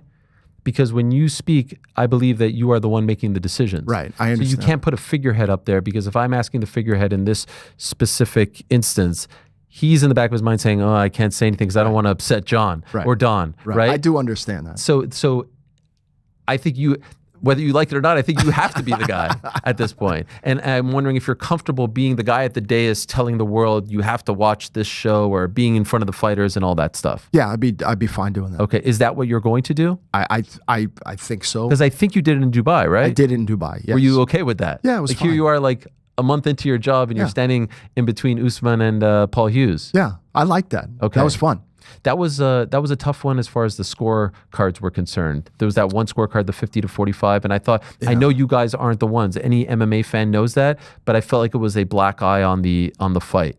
And I felt like the promotion needed to distance itself from it. Well, again, we don't control the judges. Yeah. And I understand what you're saying. I will tell you, being in the arena, lots of people saw it differently. I actually saw it. I didn't see it 5-0. Yeah, no. But I thought Usman won the fight. Yeah. No, 48-47 Usman is a very It was a fair, close fight. Yeah, 50 to 45. Paul did a really nice shot. It was a good fight. It was an entertaining fight. Right. By the way, did you hear from Dana White since you took this job? No. Your old friend? No. He didn't congratulate you, wish you well? We weren't that close. I mean, Dana's, he's got a lot going on right now. Okay. So I look forward to our paths crossing, and I want to thank him because it's partly he's the reason why I've always been so interested in the sport. And it's hard to look at what he's done and not be incredibly impressed. And as a fan, like he built this category. I mean, he's one of the primary reasons why it is what it is. So for that, this is why this is such a fun opportunity to be in. Okay, last one. What is the message? And perhaps this message is for the hardcore PFL fan, and perhaps it's for the fan who checked out the PFL and kind of just lost, belief in it, because we talked to them all here, right? And this is the hardest of the hardcore, and PFL became, in my opinion, a bit of a whipping boy, so to speak, because like fans didn't like the direction. It felt too confusing, as we talked about earlier. New time, new regime, new era. New face of the company, new CEO. What is the message now to either the hardcores who have held on or maybe the lapsed fan? I think judge us by what's to come. I really do. I appreciate those people that have hung in. I think, again, still a relatively young company, but, I have ambition to really make this a bona fide, valuable global sports league where people are going to talk about it and talk about PFL and get really, really excited about it. I mean, that's what I'm here to do. And we have all the building blocks to do it. Now we just need to execute. Well, I wish you the best. Thank you. I appreciate it. Thank you again for having me. Really great talking to you, meeting you for the first time, and wish you guys the best. So one more event in 2025. That's December 13th. Global event, yes. Global event, right. And there's the we have Africa. Yeah, and one more in the Middle East. So this is the lineup. It's a phenomenal card, December 13th in Lyon, which they held a WWE event in this venue 2 years ago, and it's maybe the best crowd that I've ever heard for any combat sports event. Like they were singing and dancing the entire time. I'm excited. So can't wait to see how that all looks and comes across on television, and then can't wait for all the announcements. Will we start to hear about the 2026 plans this year or next year? Hopefully this year. First event of 26, when do you think it will be American event? I don't know if it'll be in January, but it'll be close. Okay, so first month or so. Yeah. Mm-hmm. All right. All the best, John. Thank you so much. Really appreciate it. We'll take a quick break, say goodbye to John. Be back with Aljamain Sterling. Don't go anywhere. So, okay, so the premise, I'm thinking, so when you say scariest fighters, so my mind, I'm thinking, I'm sleeping, I get, these people come into my house, they tie me up, they throw me in a sack, they throw me in the back of a van, and I wake up in a trailer, randomly. And it's street beefs, bro. You're in the backyard. Yeah, in the backyard. And so this person just pops up in front of me, like so that's my premise. Yep. So number 5, this one's it. Ryan Hall. So what? Jesus Christ. Sorry, what? 145-pound Ryan Hall? To me, that is you wake up, but you don't. You're in a room with a dangerous person, and this is the person they put you with, and he's just standing there like. Right. It's almost like in the movie if they show the guy who's the least intimidating, and you're like, yeah, I'm good, and then they know how to do work. All right, this is an insane start to the list. Ryan Hall. Right. And he will do the most permanent damage. Like he will break my knees and ankles and my elbows so quickly. I do guarantee you, Francis Ngannou with no referees to stop him might be able to do just a touch more damage. I don't know. Hey man, I've been on the mats with these guys. Not them in particular, but like big dudes and like small dangerous dudes. And like these I knew this would come. Guys, Ryan Hall scares the crap out of me. This is the expertise that we get. You don't want to see Ryan Hall across from you. I get it. Yeah. Street beefs, Ryan Hall. Street beefs, sweating it. Number 4, Prime Cain Velasquez. Oh, hell yeah. That's just a scary man. And and I couldn't run away because this is endless cardio. It's sea level Cain Velasquez. So it's just altitude, you might have a shot. Altitude, yeah, might have a shot. Okay. Number 3, prime Chris Cyborg. Oh yeah. Yeah, shout out. Oh yeah. Chris. Yeah, it's pretty obvious. Number 2, prime Fedor. Oh yeah. For sure. 30-1, straight from Pride, felt unbeatable. Fedor Emelianenko. And also just like the demeanor, the like lack of demeanor. It's a demeanor, lack of emotion. Like he will just he's a cyborg. Cyborg. And to kind of go back to my history in the sport, I got Fedor. Fedor was obviously awesome and everything, but one time when he actually it was right before he lost to Verdun when he fought in the Strike Force. My wife, the goat Esther, was shooting photos for Strike Force. So I was helping out for a photo shoot. And so every once in a while, so they goes, okay, Fedor, can you turn to the side and act like you're looking at your opponent? So a lot of times I'm the person to so I go in the side so they have an eye line. And I did a stare down to Fedor. And it was just like, my soul just fell into an abyss. It was like him just looking at me. It was just, and like within like a half a second, I was like, oh crap. Because he didn't I think a couple of fighters have said like he just looks like he has no soul when he stares at you. And so that just always just scared the crap out of me, Fedor. And my number 1, prime Vanderlei Silva. Just standing here looking at me like this across the cage. That's it. Yeah, Vanderlei is probably like an answer for a lot of people. The standing across from the cage, but also the famous and we did best face-offs one time. Vanderlei Mirko is one of the all-time like greatest face-offs of all time.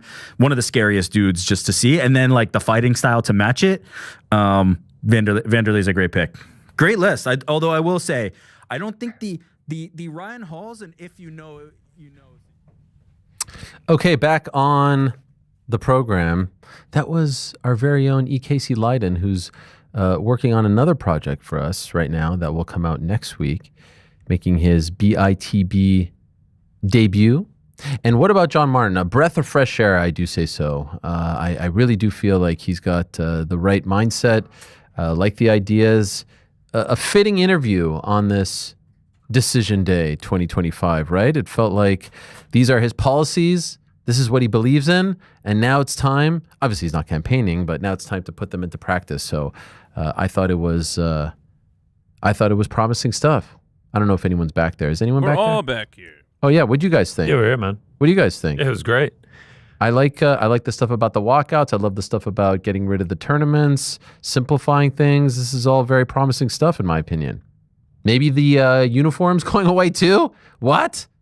Yeah, I'm looking forward to the future of the PFL. It'll be interesting to see where their broadcast deal ends up. It'll be interesting to see what changes they implement over the next year. It feels like he's very optimistic about what can unfold. I also feel like he's very realistic as well, which is great. Yes. You know what I also liked?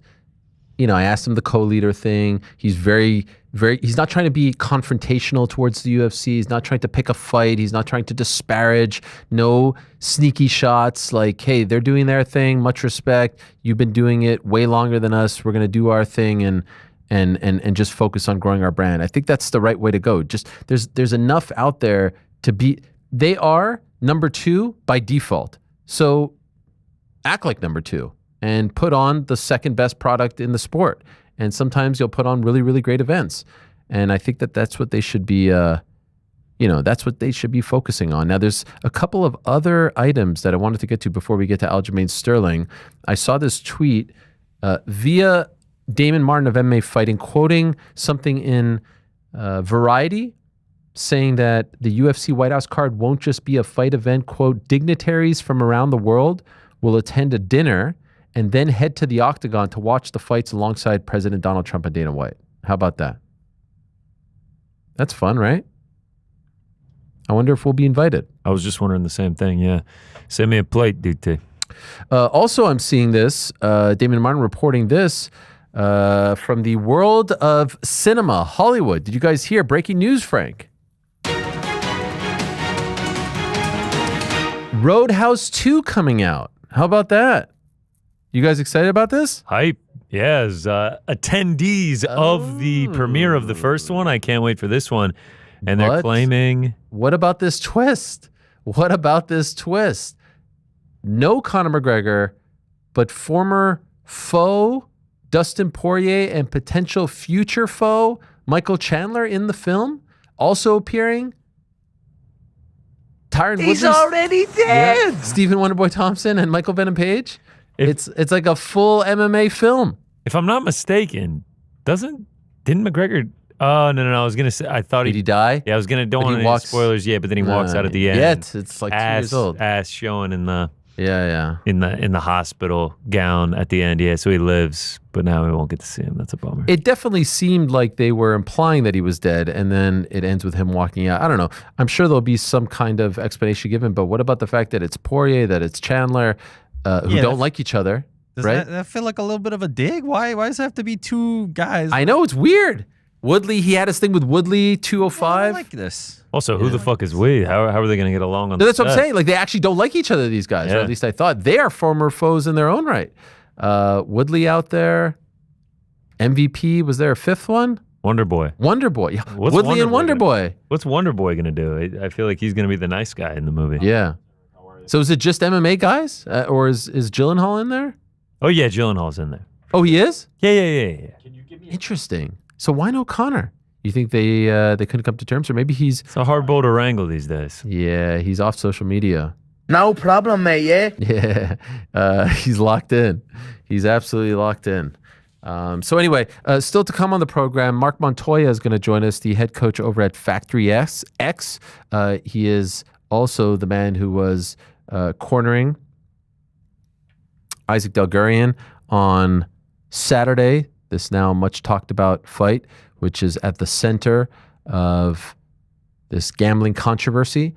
And I have more intel, more information on that. So stay tuned for that. Tomorrow we'll do On the Nose, by the way. So I know that the last couple of weeks we did it on Tuesday. It worked better this week on Wednesday. The post is up right now, by the way, over at arielhelwani.substack.com.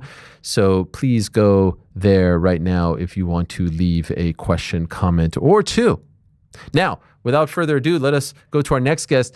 He's had a very busy month or so. He was cornering his very good friend, Merab Dvalishvili, about exactly a month ago on a Saturday night. And then on a Sunday night, he got married. How about that? Amazing stuff. The former UFC bantamweight champion, current UFC featherweight contender, the Funk Master, Aljamain Sterling is here. I can't wait to see what he looks like because, oh yeah, look at this. So now we got rid of the stash. I'm a married man now. Look Ariel. at you. Sorry, I'm off the market, Ariel. I can't do this anymore. No, I understand. But the stash was really throwing me off. But now no stash, and we just went clean. Or is this part of getting the beard back? Trying to get the beard back. I don't record again and film again until the 26th this month, and then the 1st and 2nd of December. So I can't be walking around looking like a dirty Sanchez. And what was that for? We're doing a movie with Jamie Foxx. It's called Fight for 84. It's, Wow. About the Olympic boxing team that had died. Well, not them, but the team after them that died. So they passed on the plane crash, and then the team after them, like Pernell Whitaker, Yeah. Holyfield, that whole thing, Mark Breland, Tillman. So it's pretty cool. Wow, I believe this is a Netflix film, right? I've read about this. Netflix, yeah. Chris Algieri is working on it from like a fight standpoint. Is that accurate? Coordinator? Yeah, he's the stunt coordinator. Stunt coordinator. Him and Johnny C. So shout out to them for bringing me in. This was I literally left the day after my wedding, and I almost bailed because one, I was super hungover, and then two, they asked me to cut my hair to a 2-3. I'm like, bro, I've been growing this since 2015. You guys asked me if I could trim. I said I would trim, but a full-on haircut, that's it's dear to my heart, man. Yeah. And so wait, so what is your role? I'm an alternate, so I don't actually have any lines in this movie. This is my third movie, but no lines. I'm kind of like I'm a stunt boxer guy in this. I'm one of the alternate fighters that is on the team, but not really. He's like, if someone gets hurt, I step in. I'm kind of like the punching bag. Got it.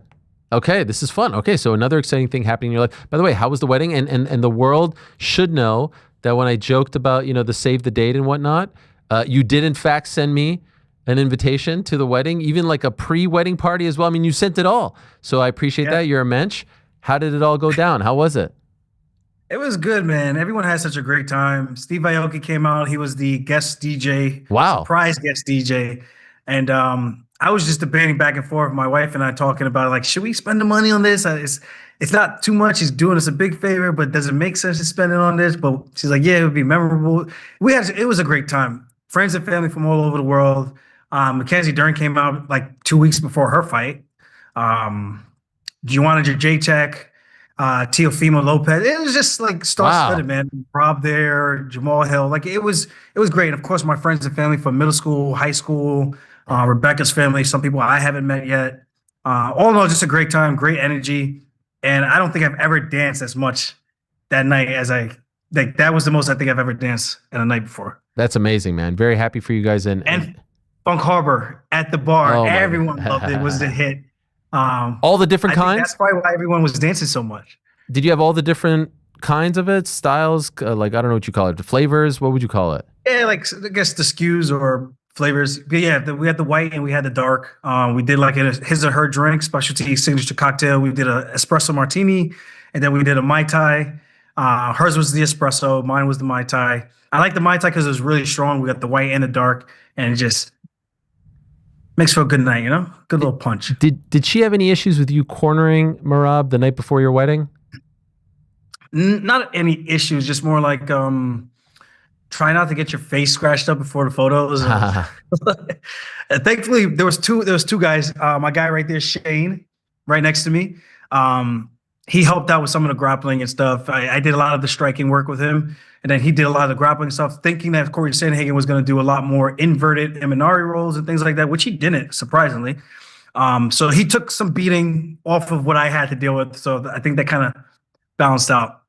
Did the fight go as you thought it was going to? I thought there would have been more. So I would say yes or no. I thought Corey did some really good things, and then I thought he did some things. He didn't do some things that we kind of expected him to do that probably would have made the fight a little bit more tricky. But all in all, I thought from a friend, a coach, a teammate standpoint, I think it was as good of a fight as you can ask for, especially the second round. A man says he's going to go out there and knock him out and almost knocks him out. I mean, you can't ask for anything better than that. With this whole thing happening, you kind of wonder if the fight should have been stopped. We'll get to that in a moment. Some guys might think I'm actually serious because they don't get my humor. People don't get my humor. Well, we'll get to that in a moment. But I do want to ask you, how do you feel about Merab coming back so quickly? 4 title fights in 2025, 2 months after this fight, 1 month away. There's, I think, a fear perhaps that it's too much in a short amount of time. I know he's built different. As his good friend and training partner, how do you feel? I had these concerns as well. I spoke to him about this when we were in New York after we finished sparring. We did 4 rounds. And I kind of just came off the couch because he just hit me up like, hey, I'm going to be in town. Can you come train with me? I was like, fuck. I thought I had a little bit of downtime.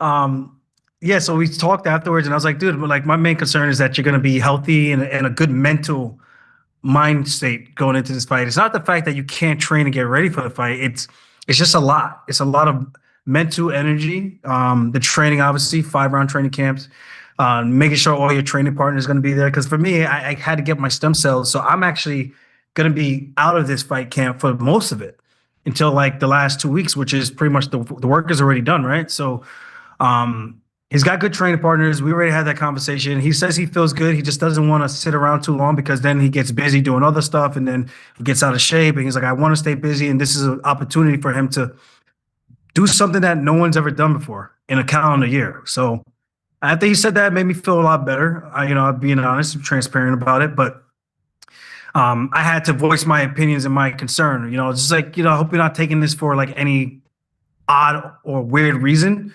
And no, he just wants to compete and good for him, So as long as he's feeling good, that's the only thing you can ask for. Because I already know what it's like to get into a fight where you don't want to actually fight, but he actually wants to fight. So it could be bad, but of course, I think as long as he's doing the work, he's training as hard as he's training, I think he's going to be prepared.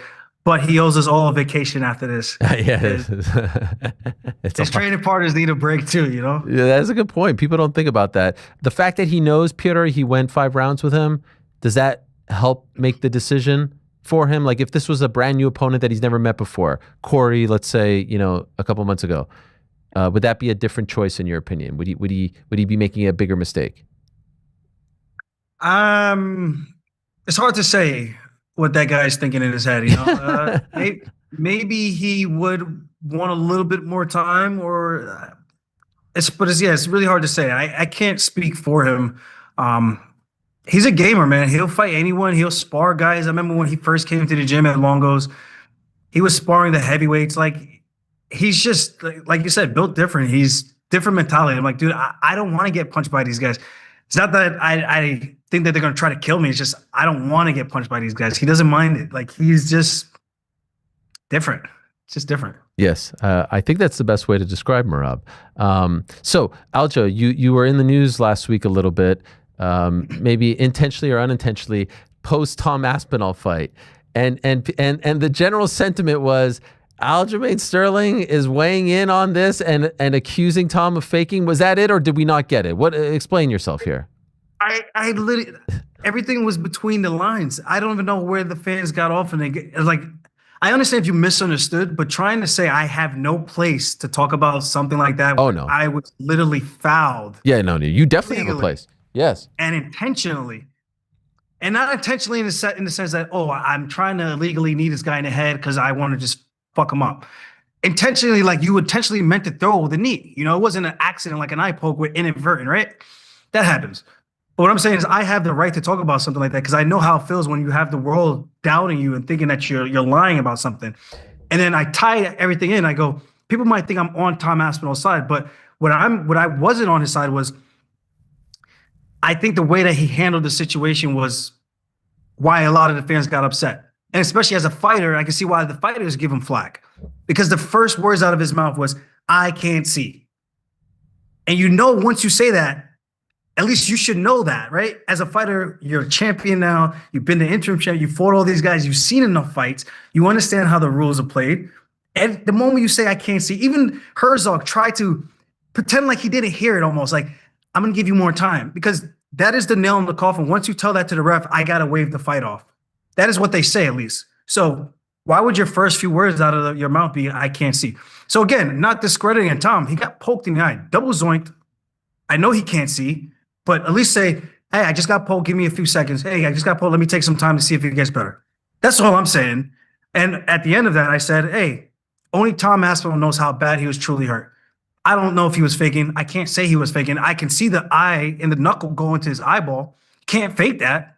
So, and this thumbnail was hilarious because I was joking with my camera guy, with Jake, and I was like, should I take it like this? I'm poking fun at it, right? But I didn't think he was gonna actually use the thumbnail. But when he posted, I was like, oh, it's kind of funny. It's kind of my personality. So it's not like I'm being a dick. I'm just having a little bit of a laugh, and people got mad about that too. I'm like, you guys just don't get my humor. If you don't get my humor, I get it. But I'm not doing anything malicious whatsoever. I like Tom Aspinall. We actually kind of hung out at was it the MSG fights or was it the Vegas fight? I think it was the Vegas fights. We saw each other. Met his dad. Cool dude. I got no ill will against this guy. He got fucking fouled. But it's just ironic how his teammate says, I never fouled anybody, pokes the guy in the eye, then gets knocked out right after. It was just like. Yeah, that was crazy. But your video came out before all of that. And yes. So I guess the sentiment was like you got so much heat for your situation because people said that you were faking. And so to imply that he was maybe looking for a way out or something like that, it felt like. Did you hear the take? Yeah, I heard it. So did you think I was implying that he faked? No. Just so because I feel like I didn't, but I like to understand from your viewpoint. Here's what I thought you were gonna do, and then I'll tell you what it sounded like. What I thought you were gonna do was like, look, man, I've been there before when the whole world thinks that you're faking or looking for a way out or anything like that. Like, I sympathize with him. It's a shitty situation. Trust me, just like I wanted to fight, he wanted to fight. Obviously, your situations were different. That was the first round. Yours was the fourth round, I think, off the top of my head, and all that stuff. You opened the door for, I think, some sort of like, conspiracy to be discussed, or at least the thought to be put out there that maybe in fact he was embellishing or something like that. And my take on it was, I feel like that situation is so far behind you. I think you've done such a great job of coming back from that situation. And it's one of those things where post O'Malley fight, I think people now like have an appreciation for you and like you. I think the chat that you had with DC got people to learn a lot more about your story and who you are, and they respect you. And I was like, Alja, why are you doing this? Why are you reopening this wound, so to speak? You know what I mean? Why are you being the bad guy here? Because you know how people take a little clip and run with it and then be like, F this guy, man. We just got over it. It was so weird. 'Cause I'm like, I don't think I said anything that was questionable. I'm watching as a fan. I'm a fighter, but I'm also watching as a fan. I'm like, everything I say, like I'm saying to you now, I said it in the video. I talked about my knee to the head and how everyone was against me and thought I was lying, thought I was partying, where I never partied. I had people at my house who flew in to watch me fight. What am I going to do? Ignore them and tell them get the hell out of my house? No, I can't do that. I did not party. And then on top of that, with Aspinall, what the weird part about it is, the fight wasn't going well. And as a fan, as someone who does a podcast and breaks down and analyzes fights, I don't think the fight was going that well in his favor. Yeah, the stats could say they were 3 strikes apart. No, it wasn't. Those guys are always counting those stats wrong. That fight, the better strikes and the guy who looked like he was winning, to my opinion, was Cyril Gane, the guy that no one gave a chance to win the fight, right? So now the fight's a little bit tougher than he expects. So as a fan and as a fighter, I'm wondering, is there anything to do with his decision because of that? Because now you got to fight this guy for 4 more rounds. If it was the 4th round and you were losing the fight and you had to stay in the fight, otherwise you know you're going to lose a decision because of the foul, you're not going to just turn it over and say, I can't see it, right? Because you just automatically lost. You're going to try to fight. So I'm looking at this from multiple angles and I'm explaining all of this. And somehow I'm still the asshole. I'm like, dude, I'm not saying the guy's faking. All I'm saying is the fight wasn't going well. Why should he fight like that? The only person who could know how bad it actually was is Tom Aspinall himself. So if he says he can't see, guess what? The guy can't fucking see. Why are you guys giving him a hard time and then trying to say I'm discrediting him? I'm like, dude, if anyone understands that, it's me. So why would I do that? I'm like, did you guys actually listen to what I'm saying? Or are you just so mad that I got kneed in the head and I won the belt by DQ that doesn't even matter what I say? And that's what I think it is. But what about the actual? I don't think I really gave him a hard time. Well, what about the actual procedure here? Like, what's up? What are you laughing at? No, Charlie showed me gloves. Which gloves? Charlie Campbell showed me gloves to like protect the eyes. They're like the fingers that get wrapped. Oh, geez. Okay, so what? Yeah. Okay, so what is your take on this? What is your take on this eye poke thing? Because I've said it, so I'll just bring you up to speed. I believe you poke someone in the eye. That you stop the fight for a moment. You see if the guy's okay, if he can continue. If he's able to continue, you take away a point right away. No more warnings, none of this crap. The warning is in the back. You take a point right away. If the guy can't continue, fight is over via DQ. That's it. None of this intentional, unintentional nonsense. How do you feel? What's your thoughts? I think if you rule it right away, fight is over via DQ. Not right away. That's only if he can continue. If he can't. But I'm saying if that happens like in the first 2 minutes or the second round or the third round. And now what if you were losing and you were getting your ass kicked the whole time and then you get, okay. You lost. No, I get that. But I've never poked anyone in the eye. And knock on wood, because I'm not trying to be Delia. I'm not trying to be him and then poke someone in my very next fight, because that's just like, how does that even happen? How ironic of a world do we live in? It's like a simulation. How does that happen? Like your training partner, you never poke someone, your training partner doesn't continue, this guy continues, you're the one that commits the foul, and then you get finished. Wow. You can't write that. You can't script that. I thought that was mishandled too, by the way. Yeah, because it looked like it was a TKO at first. I know he was pretty upset about that. And I don't blame him, but these refs are human. They make mistakes. We say time and time again, just like a lot of mistakes these days. A lot. And, earlier in that card, they missed a tap. Dude was tapping like 5-6 times. Matt Frivola, Murgliata stopped the Matt Frivola fight with 3 seconds left in the first round a couple weeks ago. Then he's like, no. I thought I heard the horn. Restarts it. Like, what is this? These are the best refs, Ariel. Yeah, no. These are the best refs in the game. Yo. These are the golden standard of MMA, remember? That's what we're told. Same dudes that we've been seeing for 10, 15 years. Like, where's the new blood? Yeah, and they can't make mistakes. It's like their eyes are starting to fail them or something. Or maybe, let me not do that. What's that? Nah. What? I'll just say, the gate that's happening right now. Maybe something. What do you make of this? But sorry, just to clarify that. We just went all over the world there. We did. Yeah. We pulled the Joe Rogan. I did like the piece that you said about Ronda and that thing too. There's a lot to unpack on that too. But I do think you should get the point deducted right away. The DQ part right out of the gate, if they can't continue, that part is a little tough for me. Maybe it should go to a no contest. The only thing I don't like it should be up to somewhat of a discretion, because if the guy is losing and it pokes you in the eye, or is winning, right? And it pokes you in the eye. Yeah. He loses a point, but he's beating you so bad then gets tired, right? Let's say it's a 5-round fight. Gets tired, pokes you in the eye. Now, actually, that doesn't make any sense because you said DQ. I think what you're trying to say is if someone who is losing gets poked and says, I can't continue, now they win. And that's not necessarily fair. So it should be a no contest. I just don't like... Or even flip side, if the guy is winning, but then the other guy starts to rally back in the later rounds. Sure. I mean, I'd like to think that people aren't trying to cheat, just to get out of fights. I mean, you signed up for this, but yeah, maybe I'm a little naive. Man, honestly, with everything that's happening, what happened this past weekend, I feel like I am naive. Like, I can't imagine. I'm naive too, man. Why? I feel like I'm naive too, but it's people are people. If there's a way to do things, cheat or whatever, people are gonna figure out ways to kind of bend the rules, take advantage of the rules. And I mean, you hear some of these guys. Derek Lewis got the famous interview. It was like, "Shit, I cheat all the time. I kick the guy right in the nuts." It was like, but he ain't wrong. He's like, "What they're gonna do? They're gonna warn you." He's like, "Then I'm gonna like." You have to do something to take that away from these guys. Otherwise, people are gonna bend the rules as much as they can.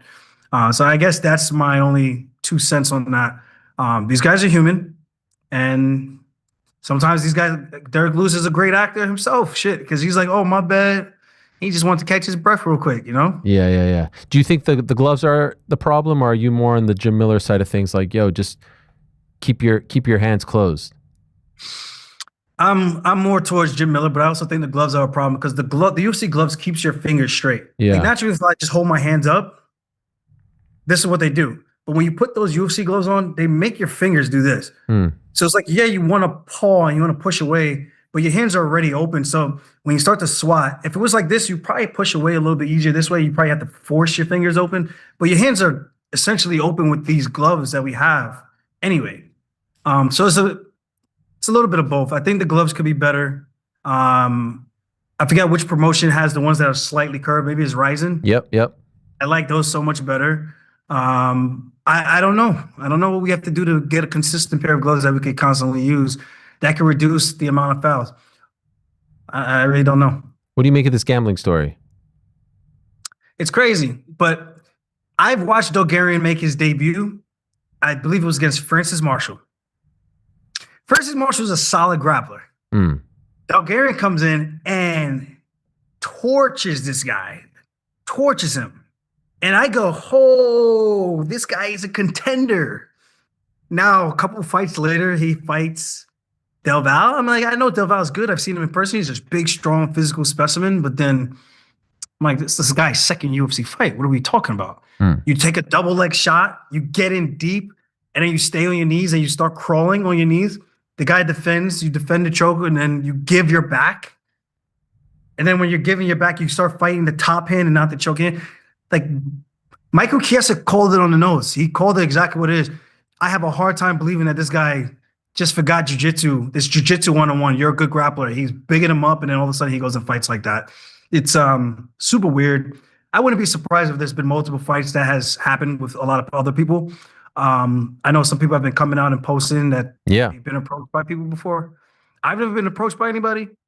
I have had friends say to me, like, hey, if you ever feel like you're past your prime and and you think you're not sure what's gonna happen, just give me a heads up. I'm like, jeez. I'm like, what does that even mean? Like, I'm coming here to win, dog. I'm not looking to be nobody's highlight reel. Fuck that. So it's a shitty situation, but I think a lot of these guys, a lot of fighters, I wouldn't be surprised a lot of these fights with the judging and the refs, how can you not look at any of those things? It's all this stuff is super questionable. Stuff that seems so simple gets made way more complicated, and then we go, I just can't leave it in the hands of the judges. And that's all we chalk it up to. We don't question it. We don't do anything else. We just leave it at that. Oh, you should never let it get to the judges. Oh, the ref, you should never give the ref a chance to put you in that position. I don't know. Herb Dean saying constantly, work, when the guy's throwing punches and elbows in the 5th round. It's like, then I get hurt, and then you're telling me to work when, what are you talking about? I got to engage. I just got hurt. When the other guy got hurt from my punch and started circling away for 40 seconds, you didn't say shit. Now all of a sudden you want to step in, like, for what? What's going on that we don't know about, where you kind of flip-flop the way that you feel in between these fights or during these fights? And I think the whole thing needs to get looked at. People are going to be mad and whatever, but it kind of puts a sour spot, like puts a little damper on the sport, right? I mean, oh my God, huge. We're putting bets.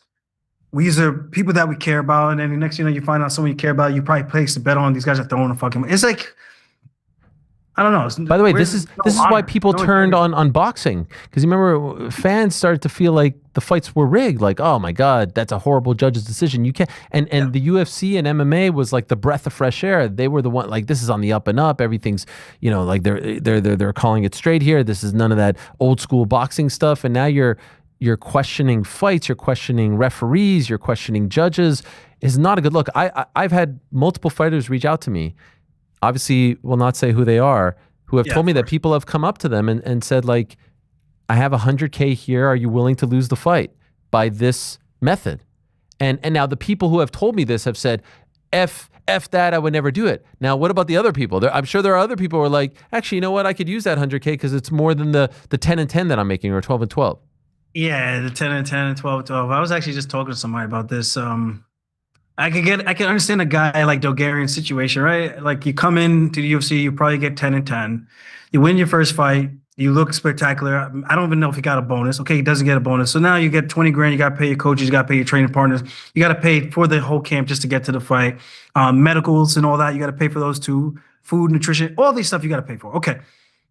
Now your second fight, I forget if he won or not.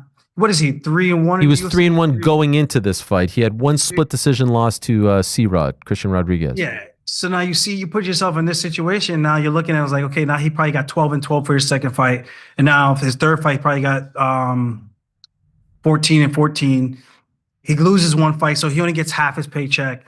Now he's in a situation where he's probably thinking, someone comes up to him, holy shit, this is more than all the money I've made combined up until this point.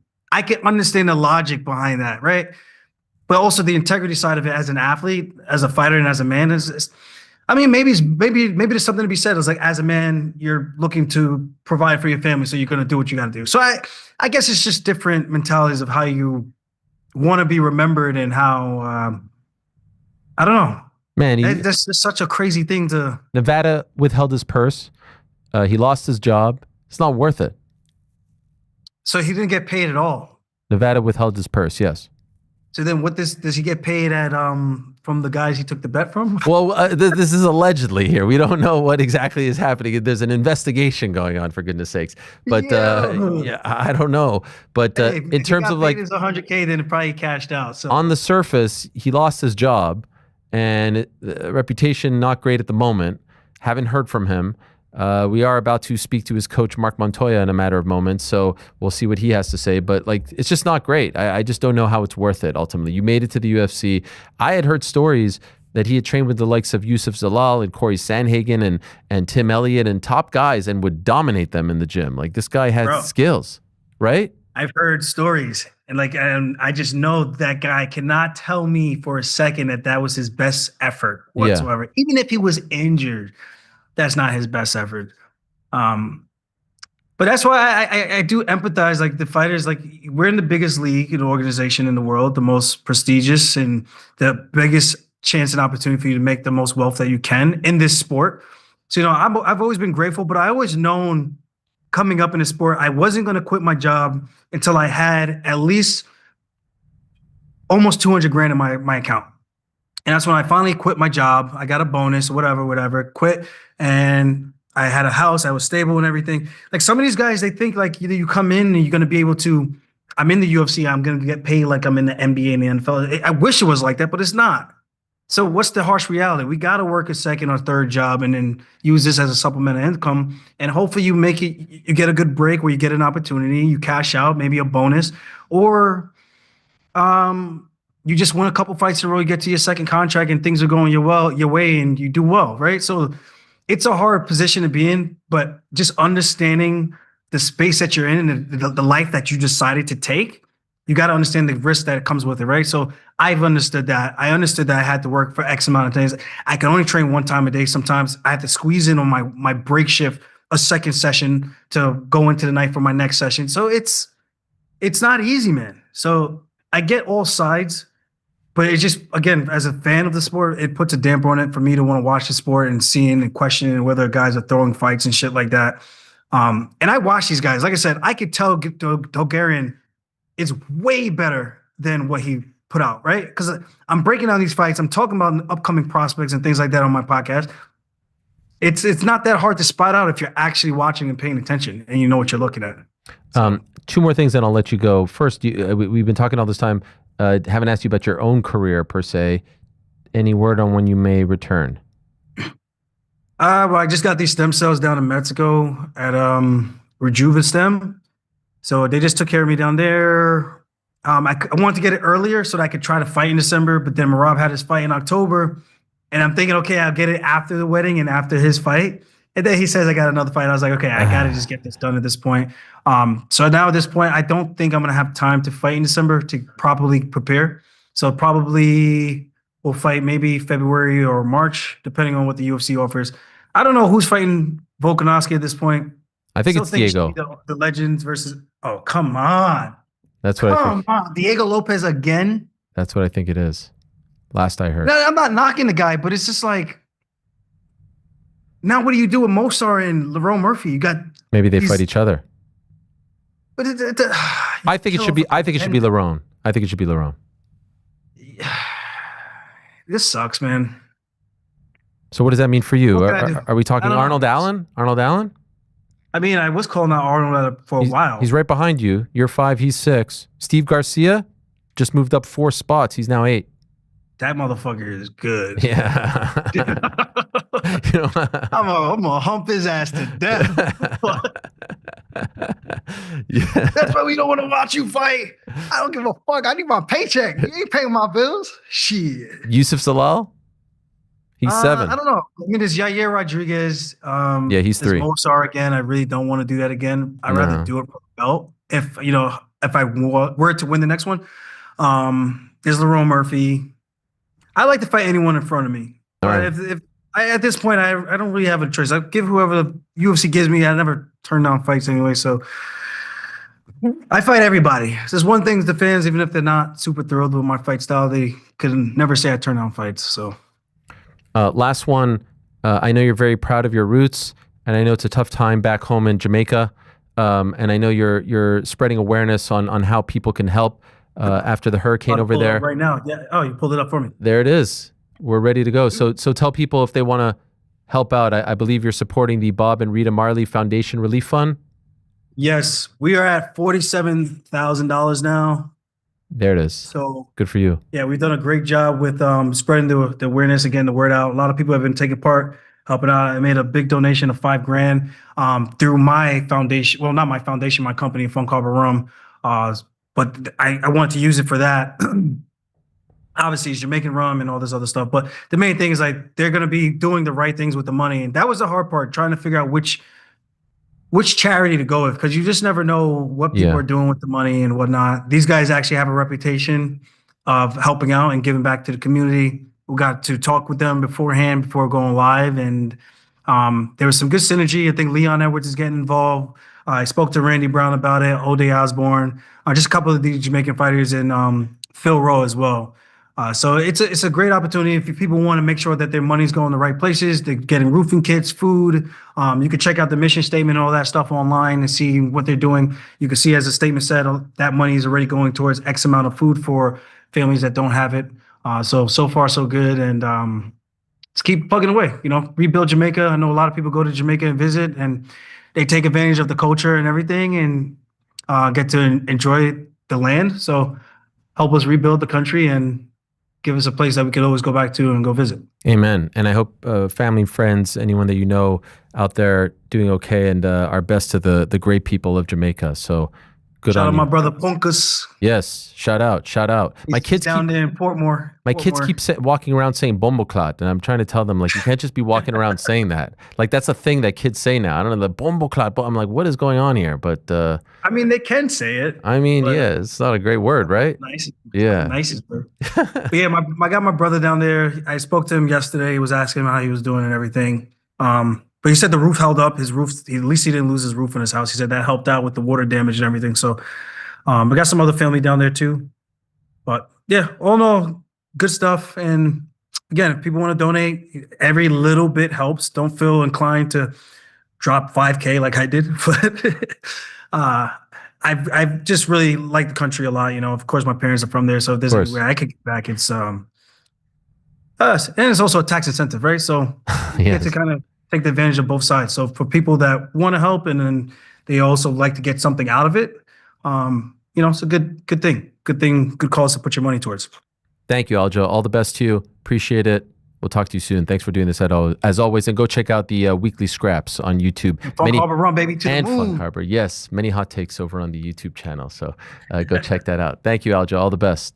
There he is, Aljamain Sterling, the funk master, the newlywed, kind enough to join us on this Tuesday afternoon to talk about many, many things. Okay, one more guest to go. Very much looking forward to having him on and very much appreciate him coming on. He's one of the very best coaches in all of mixed martial arts. He's been doing this for a couple decades now. Reputation, integrity as high as any. And I can understand that this may be a bit of a tough time, a trying and challenging time. And so that is in large part why I am very grateful and thankful that he would come on. He is the head man over at Factory X over in Colorado. And he is Marc Montoya. He's Coach Marc Montoya, who is kind enough to join us on this Tuesday. Marc, thank you so much for doing this. Really appreciate it.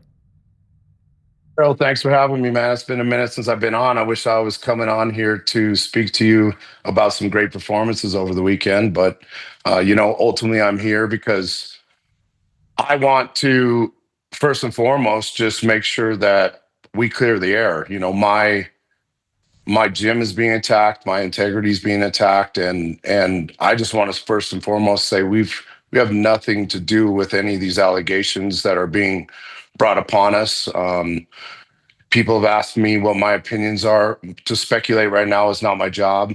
You know, my job is to right now continue to lead and not react. And with that said, you know, we as a team, myself as a person, I've never been involved in any type of betting format. I've actually never even placed a sports bet in my entire life. I couldn't tell you how to do it. And so, you know, my job has always been to train these guys to fight and win, train these guys to win in life. And those are my two jobs. And so, you know, I take that very seriously. And you know, this is my life's work. And you can bet your ass that I would never, for any sort of money, I would never sell my integrity or my word, because in life, that's all you have. You have one thing. All these worldly things that we look at, the cars, the houses, the money, all those things, those are worldly man-made things. And, you know, we go and we leave ourselves with one thing when we leave this earth, and that's our integrity and our word. And you couldn't pay me any amount of money to get rid of that. And so I just want to start by saying that it's a very unfortunate situation. It's still unfolding. And, you know, I'm just not here to speculate. I'm here to speak facts. I appreciate that very much. And I appreciate you jumping right into it. And I could see it on your face how much this is bothering you and pains you. And so could I ask, just, you know, as someone who feels so strongly about these principles, how have the last 48, 72 hours been for you to be, you know, to be witnessing all of this happening? Your reputation, no one's ever accused you of anything of this sort. And now to see all of this happening surrounding you. You know, Ariel, the thing is I care deeply about my athletes. I think that's one thing that anyone would say about me. And, you know, I pray to God that any of these allegations right now are not true. And so, you know, my care for my athletes, my job in coaching these guys to win in life, coaching these guys to win in the cage, I take that very seriously. So, the last couple of days, it's not been the funnest time I've ever gone through. I appreciate that as well, and I could certainly understand that. And just if we're able to take a step back, your work with Isaac, when did it start? When did you start coaching him at Factory X?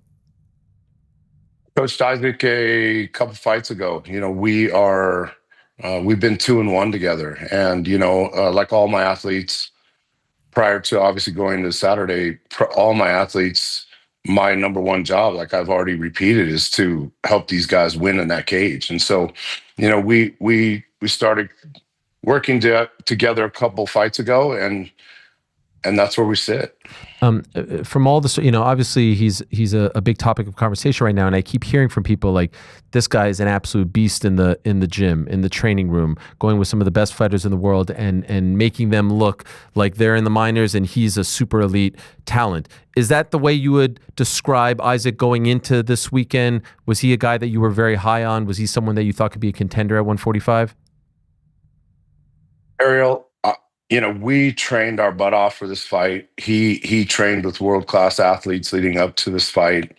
He was physically and mentally ready to go into this fight and secure a victory. He's an amazing athlete. He's a guy worth investing time into in the fight world. And so, I don't go into any fight as a coach that I don't think we're going to go win. At the end of the day, that is our job. And so he's exceptional in that sense. And that is his pedigree. Was there anything in the buildup to this fight, training camp, interactions, fight week, that gave you any sort of pause? Anything that happened, any sort of chatter, any sort of interaction, demeanor, reading his body language, anything at all that gave you any kind of pause? Absolutely not.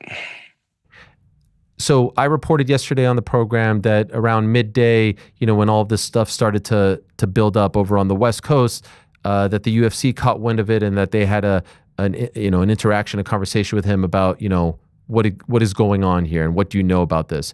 Can you tell us about your day and your perspective on all of this? What did you see? What did you hear? What did you experience? You're asking what happened on Saturday? Yes. What you're asking me? Yes. Once all this stuff started to become public, and I understand they found out a little bit before that there was this, questionable betting activity surrounding this fight, him losing in the first round when he's this favorite who's never lost in the first round before. They catch wind of it, and my understanding is they had a conversation with him, maybe even two, and I'm just wondering what your perspective was on all of that, what you heard or saw. Well, my perspective is that's a massive distraction from what our job is. Our job is that we prepared weeks upon weeks to go win a fight. And so, first and foremost, as a coach and as a person, I care about my fighters. So there's a conversation that needs to be had. And, we had the conversation about allegations. He reassured me he wasn't involved. And I have no reason not to believe him. And so, we reassess like we would any time. And, Ariel, whether it's a distraction like this or something else, it's not the first time I've had a fighter pre-fight where I've had to go and had to have a conversation with them, because there's not a fighter alive that walks in that cage that doesn't have fear or worry or scared, because they're getting ready to go fight another man. And so I treated it just like that is, we have some news. Let's verify whether this is true or not. He reassured me it wasn't. And then my job, like I said, is to continue to train my guys to win in life, train my guys to win in that cage. And my full focus was, then awesome, let's go win a fight and prove ourselves right, and let's get after it. That ultimately was the discussion. What are you then thinking as the fight is unfolding and it doesn't quite seem like he is himself? The takedown, the submission defense and whatnot. What are you thinking at that point? I mean, essentially, I'd be speculating on what's going on there. I'm in the middle of a fight. What I'm thinking is the technical information that needs to be delivered to my fighter to not get submitted. And so all I'm thinking is talk him through. And if you could pull the corner audio if you want, talk him through passionately and with clear direction of how not to get submitted. That's what I'm thinking. So at that point, you're not thinking like, what is going on? This is not him. Why is he doing this? Why is he not defending the right way? Are you getting frustrated? I know there's a lot going on, and I'm asking you to go back to a specific moment. It's very intense, but I'm just wondering if now any of those feelings are coming to light. Well, it's not my job to get distracted in the corner. My job is to stay focused. My job, despite the noise, the white noise, I have to clear out. I've done, like you said, I've been doing this for 20 years. As a head coach, I've coached UFC athletes for 15 years. I'm probably one of the more longstanding active coaches in the UFC. My job consistently has been to get in there and train these guys to win, and ultimately do that and turn out all the noise. We do that in practice. We do that at fights. We do that in arenas. We do that in the Apex. So my job, my whole focus when we're in the middle of that is he already reassured me that we're good. So I'm going to trust my athlete. And so from there, I'm going to technically work through how to get out of a submission. And that's my job as a coach, is to speak truth and have clarity and have conviction on direction. All this other stuff is noise. There's so much noise that happens behind any type of fight, especially when you've been involved in it as long as I have. So my job ultimately is to go in there and help my fighter. That's ultimately my job. I have never doubted that. Fight ends. He obviously loses. What happens in the back? What happens in the back is we go to the medicals, and I don't have any time to spend with him because I have another fight that I need to go corner. And so ultimately, just the standard protocol. He goes to medical room, gets cleared, and then at the Apex, they ship those guys out. And for me, and any coach that's done what I've done and has multiple fighters on the card, essentially I got to get back to my job, refocus despite a win or a loss, and be present for my next fighter. Have you talked to him since the fight?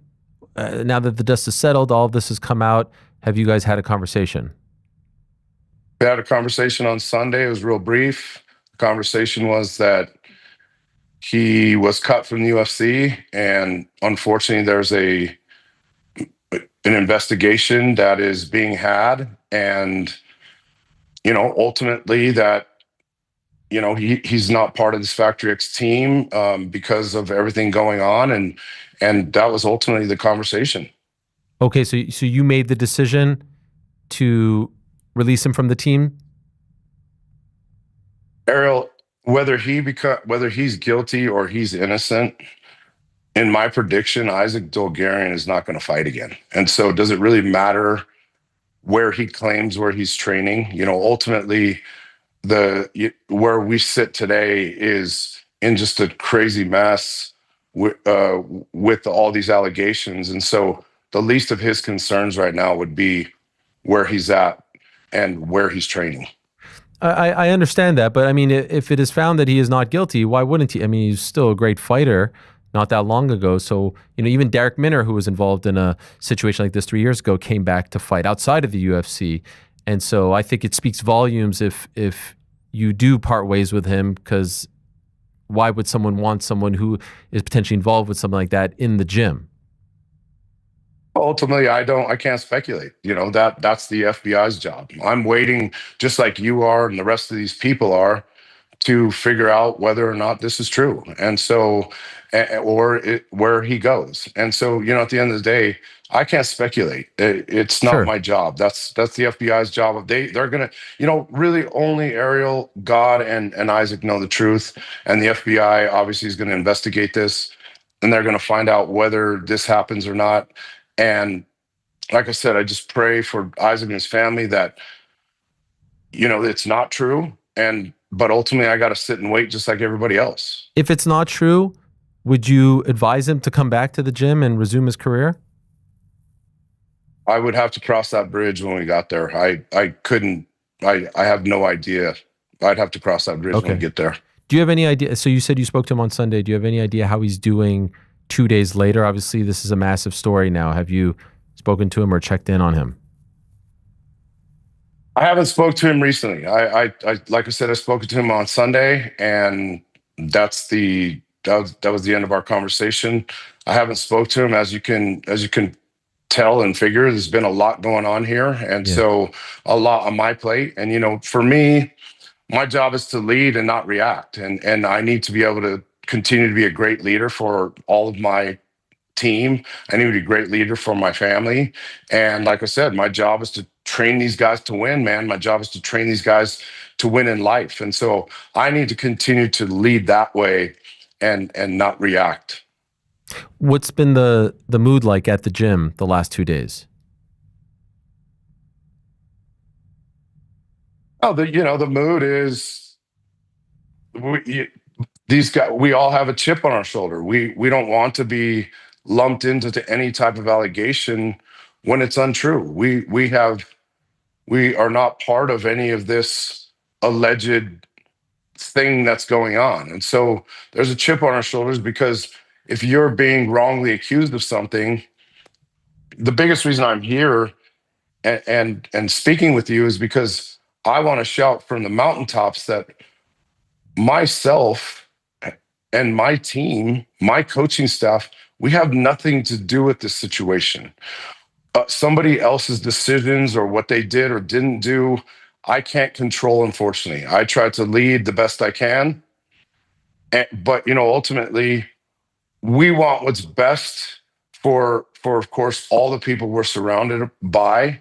But we need to continue to look forward. I mean, the bottom line is, if we keep looking backwards, how do we move the ball forward? And so, the whole talk around here in my gym is, let's move this ball forward. Let's not talk about an individual.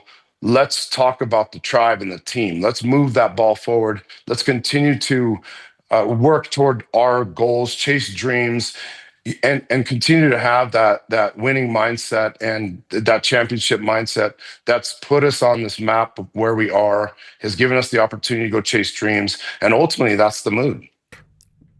With that in mind, obviously this is the topic du jour, and I don't know if it's going to go away anytime soon.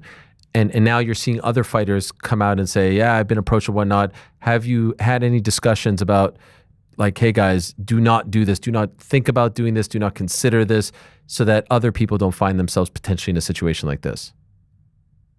Like I said earlier, my job is to continue to lead these guys. And of course, there's always conversations about all kinds of things in life that we shouldn't do. And so with this said, that's 100%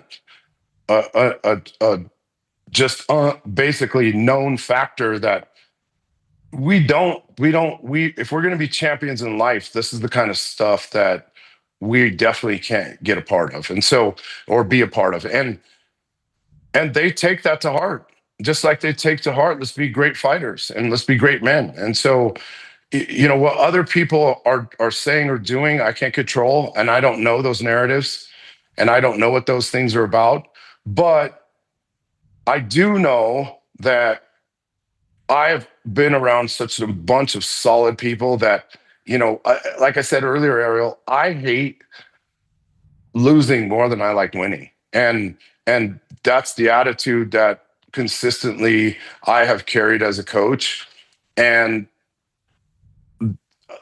all these worldly things that we chase, the money, the cars, the houses, those are man-made worldly things. There's only one thing we take with us, like I said at the beginning, and that's our integrity and our word. And so what other people do, I can't control. I can only control what I do and how I act and how I profess and lead to my family and to my team. And with that said, let's leave this place with massive amounts of integrity and go knowing that only one thing really matters, and that is carrying our word. In this moment, like, you've been in, I said you were a coach for around 2 decades. Like, as far as martial arts, how long have you been involved in martial arts? Pre-coaching? I mean, since 1998, I is when I really started training. So 27 years or so, right? Does it just the impression that I'm getting from you in this conversation Coach, is that like you feel almost like blindsided that someone would do something like this, because as you keep saying, integrity, integrity, integrity, that's all we have. That's the most important thing. Would that be fair to say? Like it seems very short-sighted to do something like this, even for a few $100,000. Is that fair?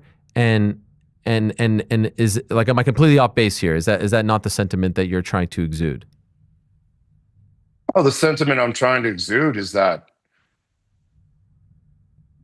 life throws you all kinds of things. And at the end of the day, what is our purpose and what is our meaning? What are we doing? Like, let's have conviction in that thing.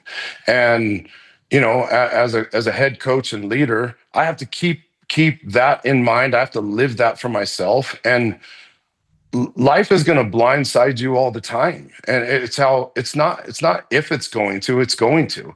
And the question and the measure of true character is, how do we respond? And again, that's why I'm on here. I'm not hiding from anything. I could have chose not to come on here. I could have said, I'm just going to let this disappear and other things happen. I'm not hiding from this.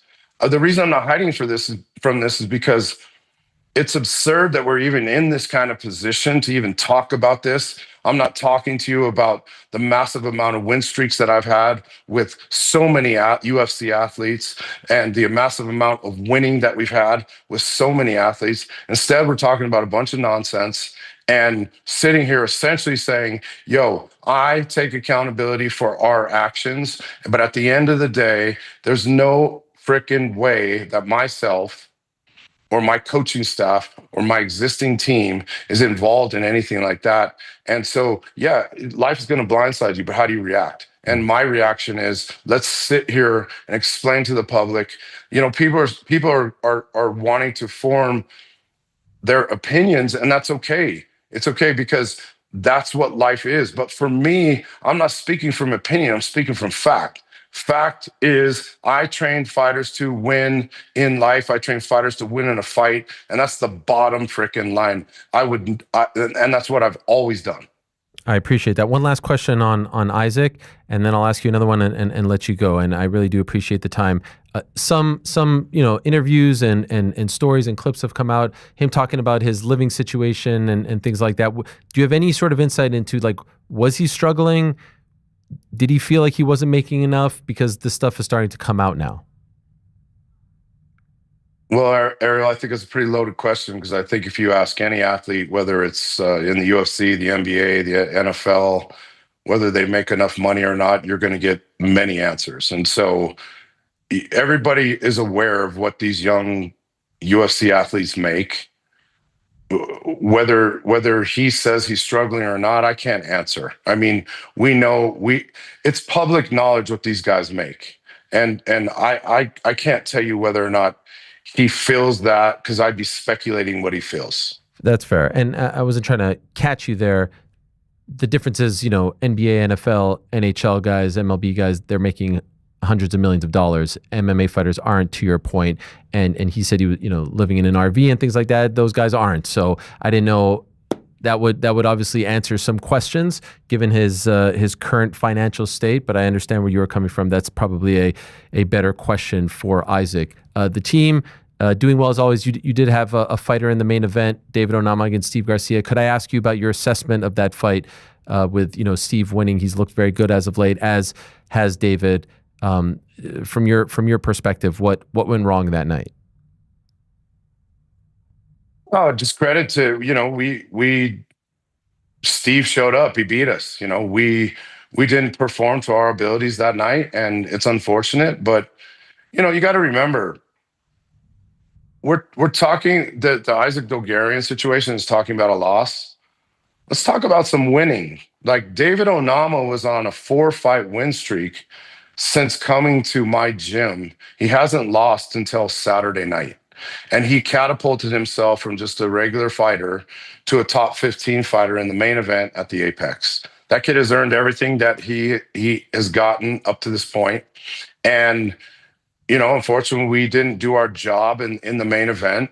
And credit to Steve and his team, because they did. And that's the bottom line. It is Onama will be back. Onama will be better because he's going to learn from this, and that's what's built him and gotten him to this point. When he came to me, he was on a loss. We turned that around into a 4-fight win streak, and he has gone out there and looked amazing. And we need to go and do an even better job than we did in that first 4-fight win streak, and go create another one past that so that Onama can go solidify his dreams and his goals that he has for himself and his family. Yusuf Zalal's on a roll. We were just talking about him with Aljo.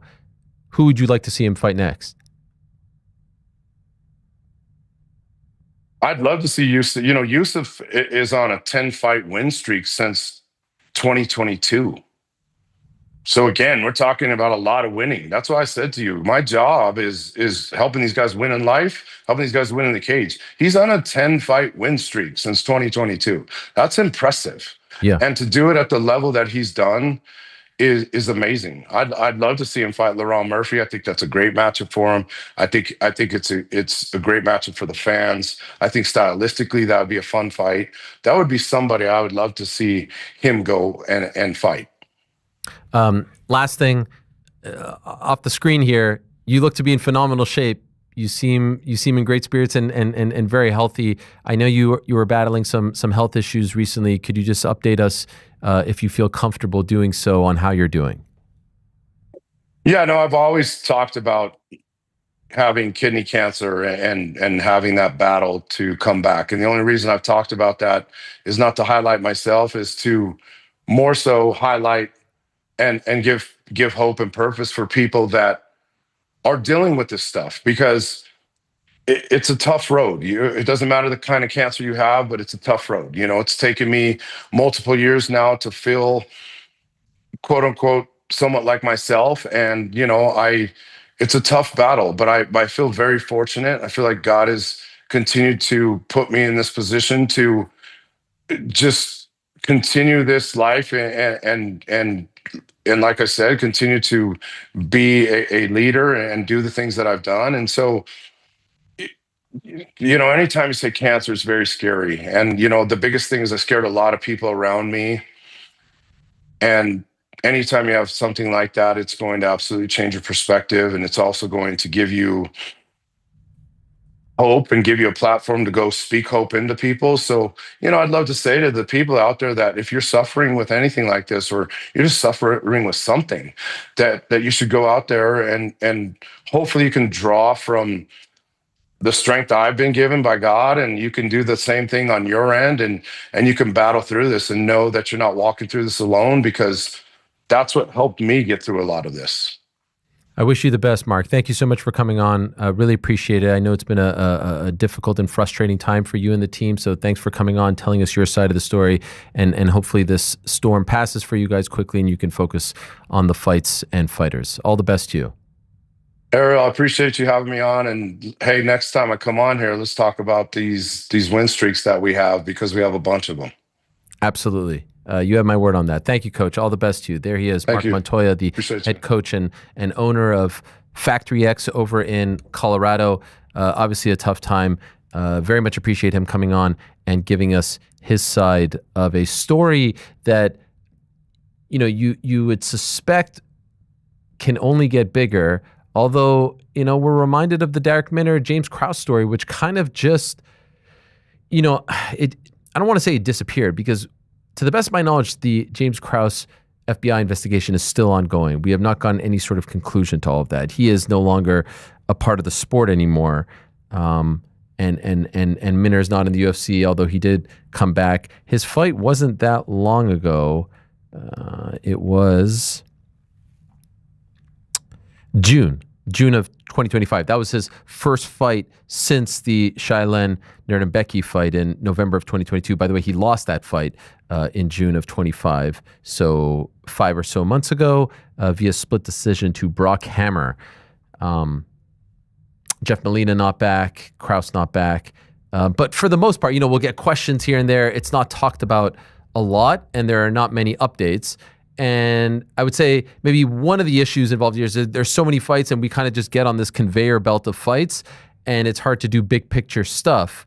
That's just a byproduct of the sport not being as big as the NBA, and there aren't people, or NFL, and there aren't people like looking at it from out here and not focused on the micro, if you will. But it does feel like this one is unfolding a little bit differently. Yesterday on the program, I talked about speaking to fighters and hearing about fighters who have been approached to throw fights. And in the aftermath of that, we've had a few fighters post on social media that they have experienced similar conversations. Here is Vince Morales tweeting yesterday, all this throwing the fight stuff is crazy. I've been approached about doing it, and it's not something I could live with, even though I ended up losing the damn fight anyways.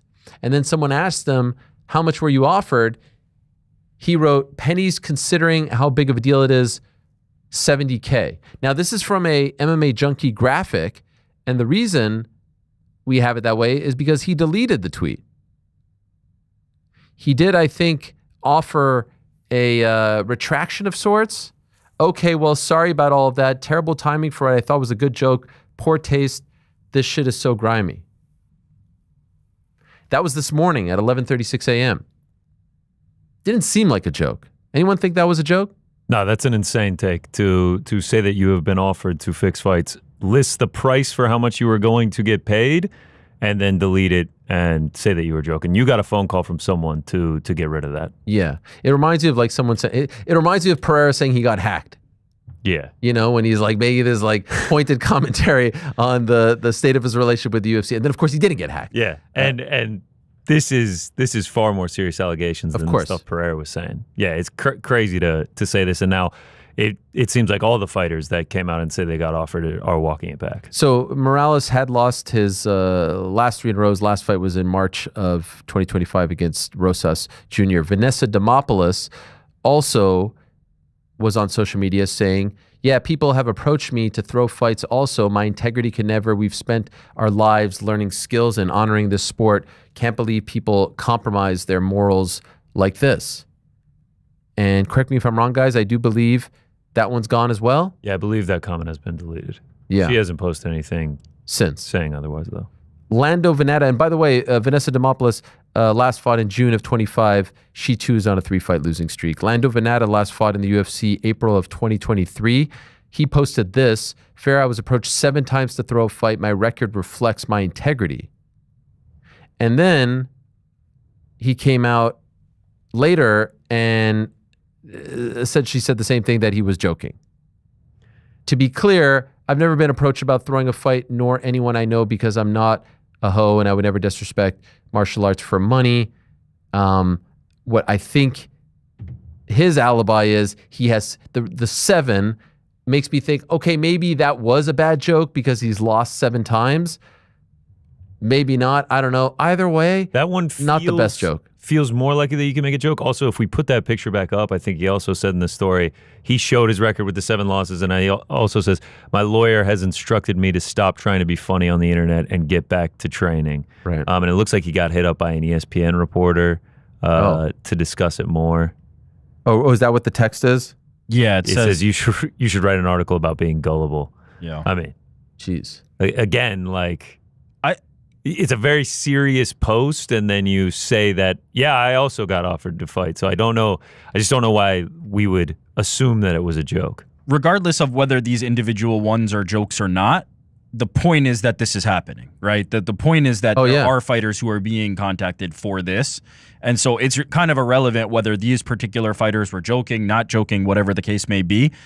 It is very obviously happening, and that's what's going to open the dam, right? Yeah, I mean, very clearly a manager, an associate, a friend, a training partner, a coach said, yo, man, why would you offer this up? Now, the information continues to come in privately and on background, as they say in the journalism business, which means if something is off the record, you're generally not supposed to talk about it. There's different rules. On background, you can speak but not attribute it to anyone, in case you were wondering. I got a text last night which read, hey man, I saw you talking about people getting approached to throw fights. Wanted to chime in and say that, yeah, gamblers have approached me and I told them no. They offered me about $100K or so. I remember it was a fight I ended up losing anyway, but there was no way I was going to compromise my integrity. Yeah, it's definitely something us fighters get approached with. I'm sure all of us have experienced it to some degree. Now, that's someone who wanted to remain anonymous, and they actually told me that they were going to try to find the message. Now, if people are being approached via text or DM, that's crazy. I just assumed someone was coming up, but then I started to ask like, oh, how were you approached? Yes, someone hit me up. Now, I know from other people that they were approached in person. Someone comes up to them at the gym. I've also heard, I can report, that someone told me that he was approached at the gym after a fight in which he won, and someone came up and said, hey, I'd like to give you a little present. And he said, what is this? It's a whole bunch of money. And the person said, hey, I want some money betting on you. And this is your cut. This is my thank you. This is your cut. This is a little token of appreciation. Now, the fighter told me he did not take it. He was blown away by it and wanted nothing to do with it. But that's a crazy thing. To go into a gym and say to a fighter, hey, I bet money on you and I'm going to give you a piece of the pie. Isaac, yesterday in the interview that we played on MMA Junkie Radio, suggested that this should happen. And I could understand a fighter being like, well, wait a minute. But yo, man, don't take that money because there's probably a lot of strings attached to it. You know what I mean? Oh, you're interested in this? Well, let's talk about this for the next one. This is a crazy thing. This is a crazy thing. When the Derek Minner situation happened, obviously the major casualty was James Krause, that he was banned from the sport. But we didn't have people popping up now and willingly offer up this information. And I think what it comes down to is it's sort of like, I think the example that Ben Fox made yesterday is the perfect analogy. Comparing these lower level Apex fights to lower level college basketball games. Like, it's just hard. Like, they're flying under the radar and it's so easy. The barrier of entry is so easy to get to these guys and they're not making that much money. We're literally talking about $12,000 to show and 12 to win for some of these entry level UFC fighters. Someone's in a tough spot. Someone needs to make, I don't think Isaac Dulgarian is a bad person. I saw our friend Ant Evans say, the media just sort of like brushes off horrible people, rapists and murderers and all this stuff. But how dare you, fix a fight? You go gaga. Now, I don't know if he's talking about us here. Like, he's a friend of ours, but and I take some sort of umbrage to that. I think we talk about it all, good, bad, and ugly. And I'm not making this out to be a bigger thing. But the point that is being missed is this calls into question the integrity of a billion-dollar industry. Do you know what I mean? I'm not trying to compare. They're comparing. I'm not comparing. But this isn't an Isaac Dulgarian story. And I don't think Isaac Dulgarian, I don't know him, I've never talked to him. I don't think he was trying to take down a business, a company, or anything like that. He probably, based on his interviews, needed the money. If in fact he did something like this, allegedly. Yeah, he's the product of a system. He is not the mastermind behind anything. He is not like a sole operator who is trying to do anything other than allegedly or potentially trying to make some money. This is the product of something much larger. It makes too much sense. Another point about the Minner thing, not for nothing. I know it feels like it was recently, but 3 years ago is a hell of a long time ago. Yeah, and there's been a lot of development in terms of how these gambling companies have offered new and different lines. There's been a lot of development of lots of people becoming content creators around betting. There's a lot that has happened in the last 3 years that has made this more appetizing for somebody to potentially try to rig the system, to try to fix fights and do this thing. So the time for this was the last 3 years. I do feel like this will not be able to happen moving forward. I imagine that sweeping changes are coming. We also mentioned the Ant Evans thing. I think he worded it, when you mess with your betting bro overlords, then people get angry. That's just dumbing this down. I mean, like you said, you are bringing the entire sport into question. The integrity of it is getting questioned, and it's kind of ironic that the people that are coming out are these lower level fighters that are on the Apex cards that are kind of comparable to the college basketball games, because then you have to start thinking, you know, what about referees? What about judges? Like, it brings everything into question. And MMA is not just the UFC. You can get lines on these LFA cards, on these PFL cards, on these ACA cards, the Octagon cards, these Cage Warrior cards. You just don't know how big it actually is. 100%. Or small, to your point, right? How small it could potentially be is actually the key here, because it is at that lower level that this could happen the easiest. There's protections in place at other points of failure, but there's less so when the attention is not on these other fights. I just wonder how the UFC attempts to fix this. You know what I mean? Like, I think they did the thing where you can't bet on yourself anymore. Yeah. Or, excuse me, you can't bet on the sport. Now, by the way, I'm sorry, GC, you would see more of this than I, but I'm starting to see some more guys like talking like they are making bets. Yeah, well, you Fighters. see like the Garrett Armfields of the world posting the rain bet slips, kind of like how Drake does the stake ones, where it's like, oh no, it's just a sponsorship, but you're posting bet slips, which I assume are fake bet slips that they provide for you to give promotion to it, and it just feels kind of egregious when you're in a sport that isn't allowed to gamble. If I'm putting my PR guy hat back on, executive EP, it's the same thing the NBA would do, the same thing the NFL would do, which is we have no involvement in this. You distance yourself from it, and you say that we're cooperating with federal authorities. That whatever the FBI needs, we provide. Whatever our own independent investigator, if they are to do their own independent investigation, we provide. And we are not involved in this in any capacity. You distance, you remove yourself from it. I don't know that there's much more they can do to police it. Well, that's the thing. That's the thing, Rick. Because, like, okay, like let's say I play for the Philadelphia 76ers, right? Yes. Most of my activity, I mean, obviously you're not living at the gym 24/7, but you're in the facility. You're in the these do the equipment. Their facilities in Camden, New Jersey. The Knicks are in Westchester. Yeah. Mr. Fighter X is in some gym in God knows where, right? Like, it's just, you can literally just walk right in there, right? And be like, hey man, can I have a conversation with you? You know what I mean? It is so easy to get to these guys and to prey on them.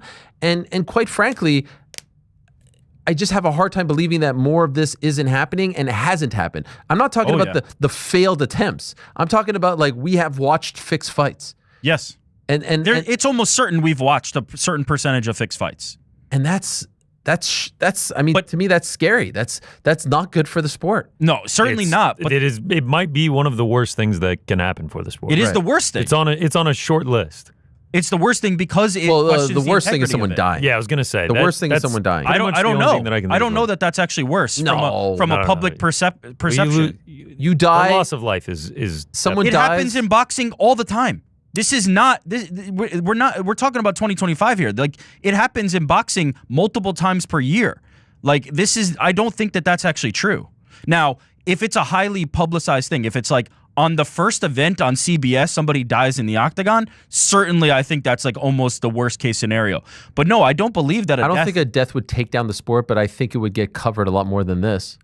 I think the wave of this is coming. If a UFC fighter died, yeah, I think it would be covered more than this. It's just Man, to be seen. No one's covering this. I see some people starting. It's not yet. You're looking at the wrong point if you think that this is when the coverage is going to start coming.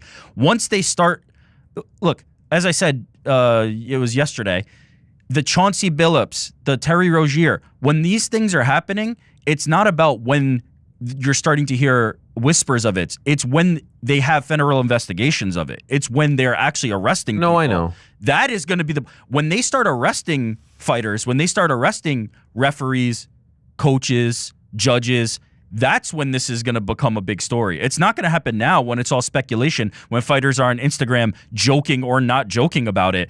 Once the feds get involved, once people start going to jail, this is going to become a much bigger story. And I think it's a more significant thing, the most significant thing that could happen to the industry, because if you can't rely on what's happening in the fights, if you don't believe that the right outcomes are happening, it takes down the betting markets, it takes down the public from belief in your sport. The UFC as an organization is going to be in a rough spot. I think this is going to have catastrophic effect if names start getting associated with this. I wonder. I wonder. I really do. Whether those guys were joking or not on Instagram and Twitter, I can promise you if they start investigations, they're going to get a call regardless. Yeah. Oh, yeah. No. They should be calling everybody. 100%. Why you would take to social media with that is beyond me. To your point, though, Ariel, about like how do you stop this if you're the UFC? I don't know that you can. The more you try to get involved with it, the less clean your hands become, right? The more you try to prevent this from happening, the more you're now getting involved in it. It's the same thing that we kind of discussed when we're talking about the clean testing situation. If you want to have a clean sport and you want the UFC to be invested in and involved in it, now you're having to do random tests. Now you have the UFC paying for an agency to come and do these random tests, and you're taking away fighter rights. It becomes more complicated. You have to have this happening at a regulatory level. You have to have this happening at commission level, FBI level, the integrity organization that the UFC works with that is flagging these suspicious betting activities. Those are the organizations that probably have to take the most interest in it and try to prevent it. If the UFC starts to meddle in it, it now creates another point of failure where people can go, well, the UFC is trying to meddle in it. What if they're actually dictating it? And you create a lack of separation, a lack of objectivity if they try to get involved. So it's a tricky dance, man. This is a really, really difficult situation, and I don't think it's going to get better anytime soon. I actually think I think heads are going to roll on this one. I'm pretty confident that this is going to become a much bigger story. As we are speaking right now, I get a text. I can tell you a fight that I am 100% certain was thrown, and 2 others that were attempted. Oh man, call me later. If we start getting these specifics coming out, and you can go back in retrospect and watch them, it really does. It just brings the entire sport into question. Well, let me ask you. I mean, you partake on a sort of like leisurely level. Yep. Why would you at this point? Oh, it definitely has made me worried. I bet on Derek Minner in that fight that he lost. Oh wow! Before the line moved like crazy. I didn't have a bet on this fight with Isaac Dulgarian, but it's just like, man. How dumb can I look? Like I literally just donated this money to this sports book, and it's just like, how many times does it happen? Like it's I don't know what's going to end up happening with these investigations, but if things start becoming concrete and names really start getting listed, and you can go back and you can watch these fights and be like, this thing was fixed. How could you enjoy the sport moving forward? And by the way, this is why we were freaking out over Usman Nurmagomedov versus Paul Hughes, because then you get a 50-45, and you're like, was that guy in on it? That's the thing, man. It's just like if the low-level fighters can be compromised, how much is a referee making? How much is one of these no-name judge making? God. And the judge is just like, hey, man, whatever happens out there, we're going to go 50-45. Just go 50-45. You won't have to get interviewed. We won't have to do anything. Your name will be slandered a little bit, but how's 500K sound? You just don't know. Obviously, I'm speaking completely in hypotheticals, but of course. We always, Aljo made a great point. We always see these scorecards where it's just like, what fight were you watching? Right. How did you score it like that? And it's always like, well, it was a close fight. It wasn't a close fight. It's just like just enough to skate by.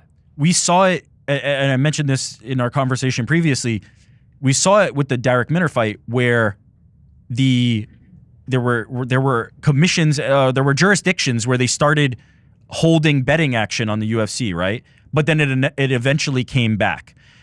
There was no net impact to the gambling markets and the betting space and all the money that is being generated by that multi-billion-dollar industry on the basis of that. But if this leads people to stop betting on UFC or on MMA or on anything related to that, that is massive millions of dollars in losses to these betting companies, to casinos, to the entire industry that is supported by it. And that will inevitably lead, like once you start following the money, once the money gets impacted, that's when things start to really happen. And I think money is going to be impacted by this. And that's why I'm pretty confident that this is going to result in much, much more than what we saw in the previous example. And with the popularity of sports betting now that it's legalized, and how fun of a sport UFC is to bet on, there is a significant portion of fans that are watching because they have bets on the fights. Oh, yeah. And if they do not have those bets, they will not tune in. Man. All right. Well, much more I can assure you on this in the next day, 2, 3, 4 weeks. God knows. But it's a really interesting time And let's see if more people come out, more people talk. I would imagine less are going to tweet about it, but we're going to do our best to cover this as well as possible. And I really do appreciate Marc coming on the program to talk about it as well. Wanted to get to a couple of other things before we call it a day. Shout out to the big man, Jelly Roll. He was over in Australia. He lost a ton of weight. Actually working with a longtime MMA dietitian / nutritionist to lose this weight. The great Chef Larios, Ian Larios. Look how much weight he's lost. And there he is with Alex the Great Volkanovski. It's actually Alex who's spitting bars here. What's he singing? What's this song, Frank? I know you know all the Jelly Roll hits. This is the Happy Birthday song. Is it called Happy Birthday? No. Oh.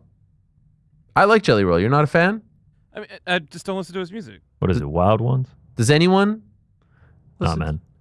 He was great at SummerSlam. I'm the industry playing allegations. What does that mean? That he's just getting planted everywhere. Industry plant. Serious?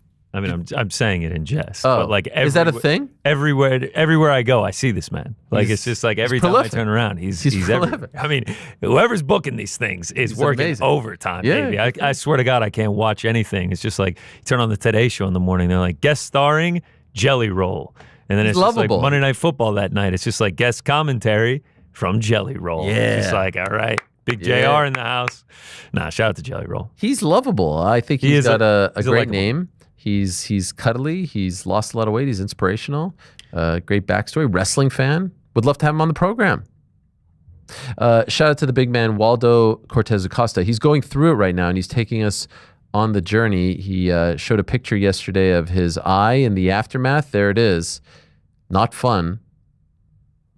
Also shared footage of him getting his eyes checked.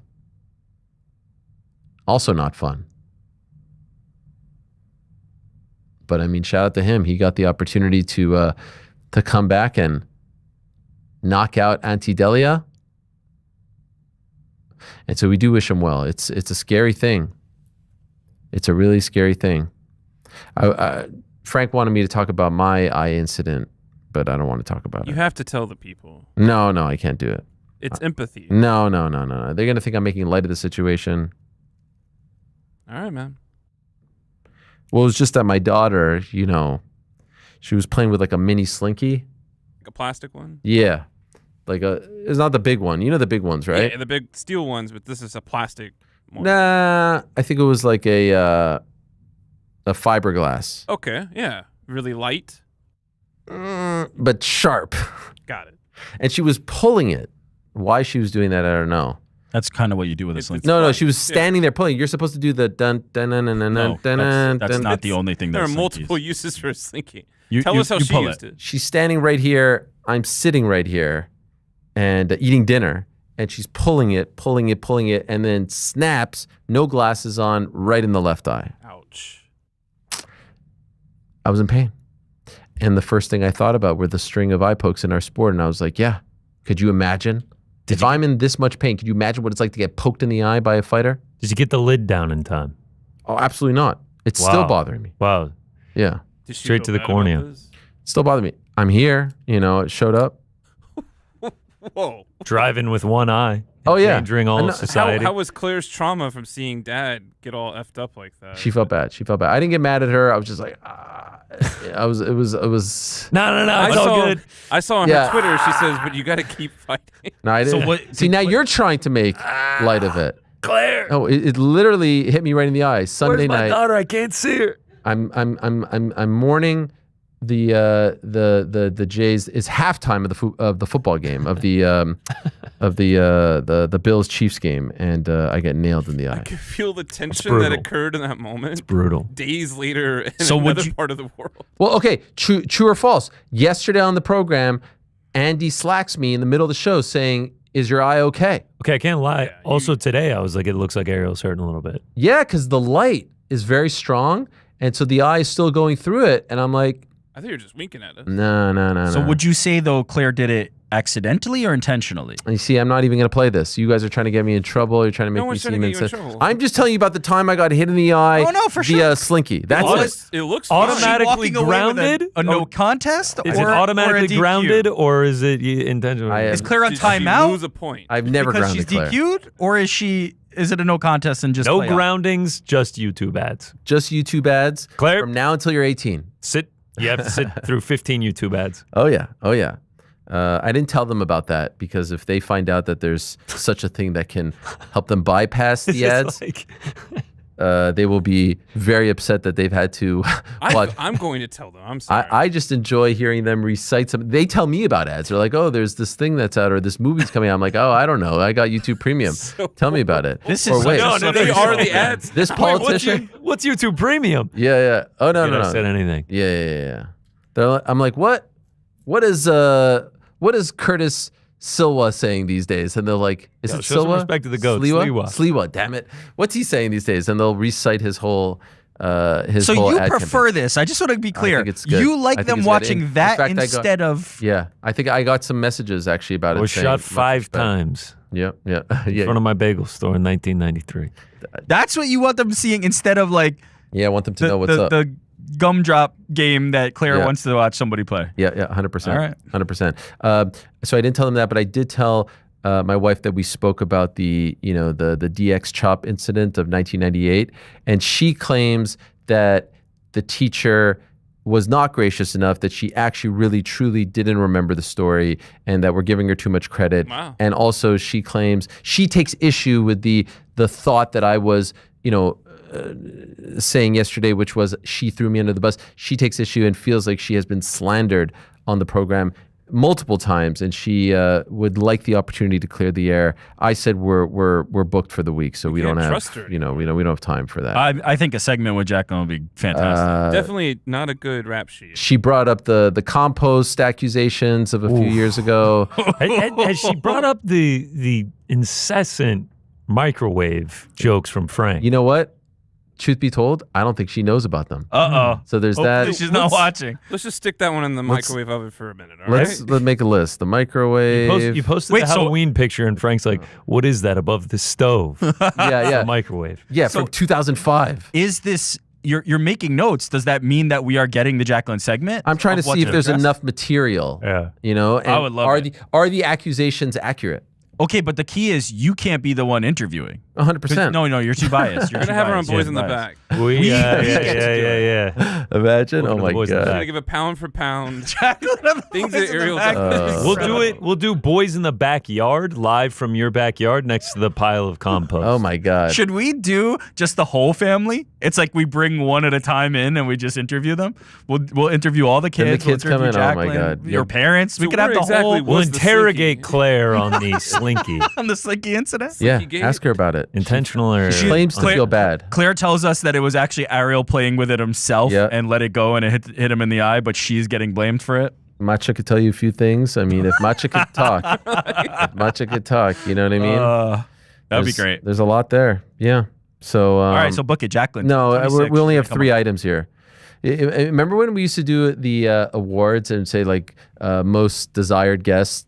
Jacqueline is number one. Yeah. For me It was now. like Lorenzo, Gina No, Carano. Jacqueline. Now it's Jacqueline Helwani. All right. Great stuff there. Also, I did want to mention one last thing. I wanted to pull this up. Oh, did I lose it? Damn it. I might have lost it. It's tough.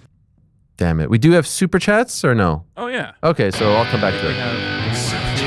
Before we do super chats, I just want to say on that teacher front, we got a great email from Brett from Nebraska. Oh, yeah. A regular caller on BITB. Thank you for sharing that. That was an incredible email. Oh, yeah, you read it to me. It was incredible. And basically, the summary was there's no way she remembers. And it's hard out there for teachers, and we're saluting all of you during We do the salute them. beginning of the school year. Oh, so yes. thank you to all the teachers out there. Much love, much love. Peace and love. Peace and love. Peace and love. Okay, Frankie, what do we got? Congrats on returning to the Olympics for the CBC in 2026. Oh, thanks. I'm curious, what are the differences in how CBC presents the Olympics as compared to, NBC? Jake, I got to say, that's a phenomenal question. CBC takes a more global approach to their Olympic coverage.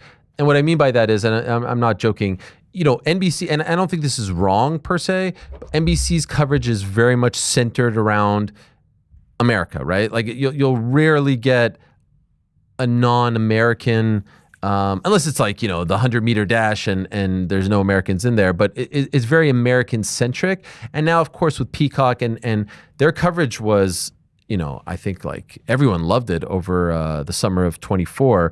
I wasn't able to partake because I didn't have access to Peacock, but well, I did have a VPN, but I wasn't trying to watch the competitor, if I'm being 100% honest.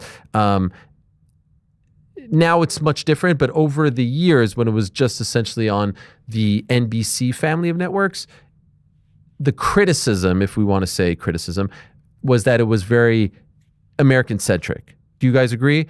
And I'm not saying that's bad, but CBC's approach has always been a little bit more global. Is it weighted towards Canada? Absolutely. But ultimately, they don't, you know, make a final decision. If there's a more important event or athlete competing that's not Canadian, they will give that event or athlete more attention than if there's a lesser event happening that's, you know, Canadian-centric, Canadian team or Canadian athlete, that type of thing. So they kind of pride themselves on it. Obviously, when I was doing my show in Paris, it was called Paris Tonight, and I would say, I don't know, 80% was geared towards Canada, but there was a lot of like lifestyle stuff. And you know, when big things were happening that were non-Canadian, we still talked about it, and it was, you know, in the recap of the day and whatnot. This time around, I'm going to be doing a similar show.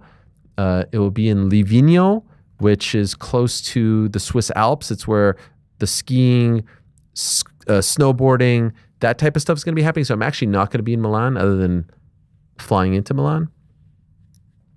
And by the way, good thing you asked. I'm actually going to Toronto this week, back into the week. I was hoping to be there maybe for the parade, but alas, didn't really work out that way, to meet with my friends over at the CBC and to talk about these plans. So I'm looking forward to that very much. By the way, I was so happy that we were doing the show yesterday when this parade was going on. I have to say, I meant to tweet this, but I know everyone was going to say like, oh, you're coping. I don't know if you guys watched a lot of the footage. I thought the Dodgers looked like jackasses. I thought they embarrassed themselves. I mean, did you guys see some of this stuff? I mean, there was this one clip where they're kind of mocking the ball being lodged moment. Like, you're mocking it. You're mocking a play that was controversial in which you didn't play the ball and called for it to be a ground rule double, and now you're laughing. And then the Kike Hernandez thing. Did you guys see he quoted you know, the famous Conor McGregor UFC 205 interview, apologized to no one, but like the setup was just, it was, you know, he fumbled his way through it, if we're being honest. Called himself the triple champ. I mean, yeah, you got an A on the group project, Kike. Let's be honest, okay? I mean, if TAHS doesn't catch that ball, you're remembered for the guy who missed Ernie Clement's fly ball, okay? But the main thing for me was that I was an even bigger Blue Jays fan last night because they are classy, they are professional, they are respectful. They would never conduct themselves the way in which the Dodgers did yesterday. So, you know. Also, I found it weird, by the way. Like, I know Joe Davis. I'm glad you missed this. You said, you know, the show was on. You didn't get to see this. No, I saw it last night. All of a sudden, it hit me right in the face. It's good. It's good. I didn't see any of this. Joe Davis is like emceeing the parade. Like, the guy is the Fox National Baseball announcer. Yep. And now he's emceeing the parade. I know he works for the Dodgers. I know he's their play-by-play guy the vast majority of the season. But let me ask you this, especially you New York Rick. Mike Breen is the voice of the NBA on ESPN. He's also the voice of the New York Knicks. Yeah. If the Knicks won the NBA Finals, you think Mike Breen would be out there with pom-poms emceeing a parade? I don't know, but I wouldn't have an issue with it. I have an issue. I'd be like, Mike Breen's the Knicks play-by-play guy. It was a little much. And then his call. What about his call? Oh, the banger. To beat the champ, you gotta knock him out. Whack. Fire. Come on. You don't think that's fire. It was awful. It was absolutely awful. I saw a tweet from you about that. Yeah, it was shit. I thought you said you missed it and you didn't react to it, and now you did. No, I literally said it was shit. I know, but this whole thing the premise of why you started this rant was, I'm so glad we were on air because I missed all this, and now we've had 7 different examples of. I will say he's talking about the call from Saturday night. Yeah, I'm calling it. Yeah. Oh, okay. When they won the World Series, like you give a great double call play. and then you let it breathe, and his was to beat the champ, you got to knock him out. You agree it was lame? You agree it was lame? I do, yeah. I also thought Boog Shambi's on ESPN Radio wasn't good either. Here's the thing. He said that exact line for a August series against I believe it was the Padres in 2018. He used that line. Matt Kemp had a walk-off and he said, to beat the champs, you got to knock them out. He recycled the line 7 years later after one of the greatest World Series of all time. I'm sorry. I know it's I'm not trying to be the guy who's hating on the new Joe Buck.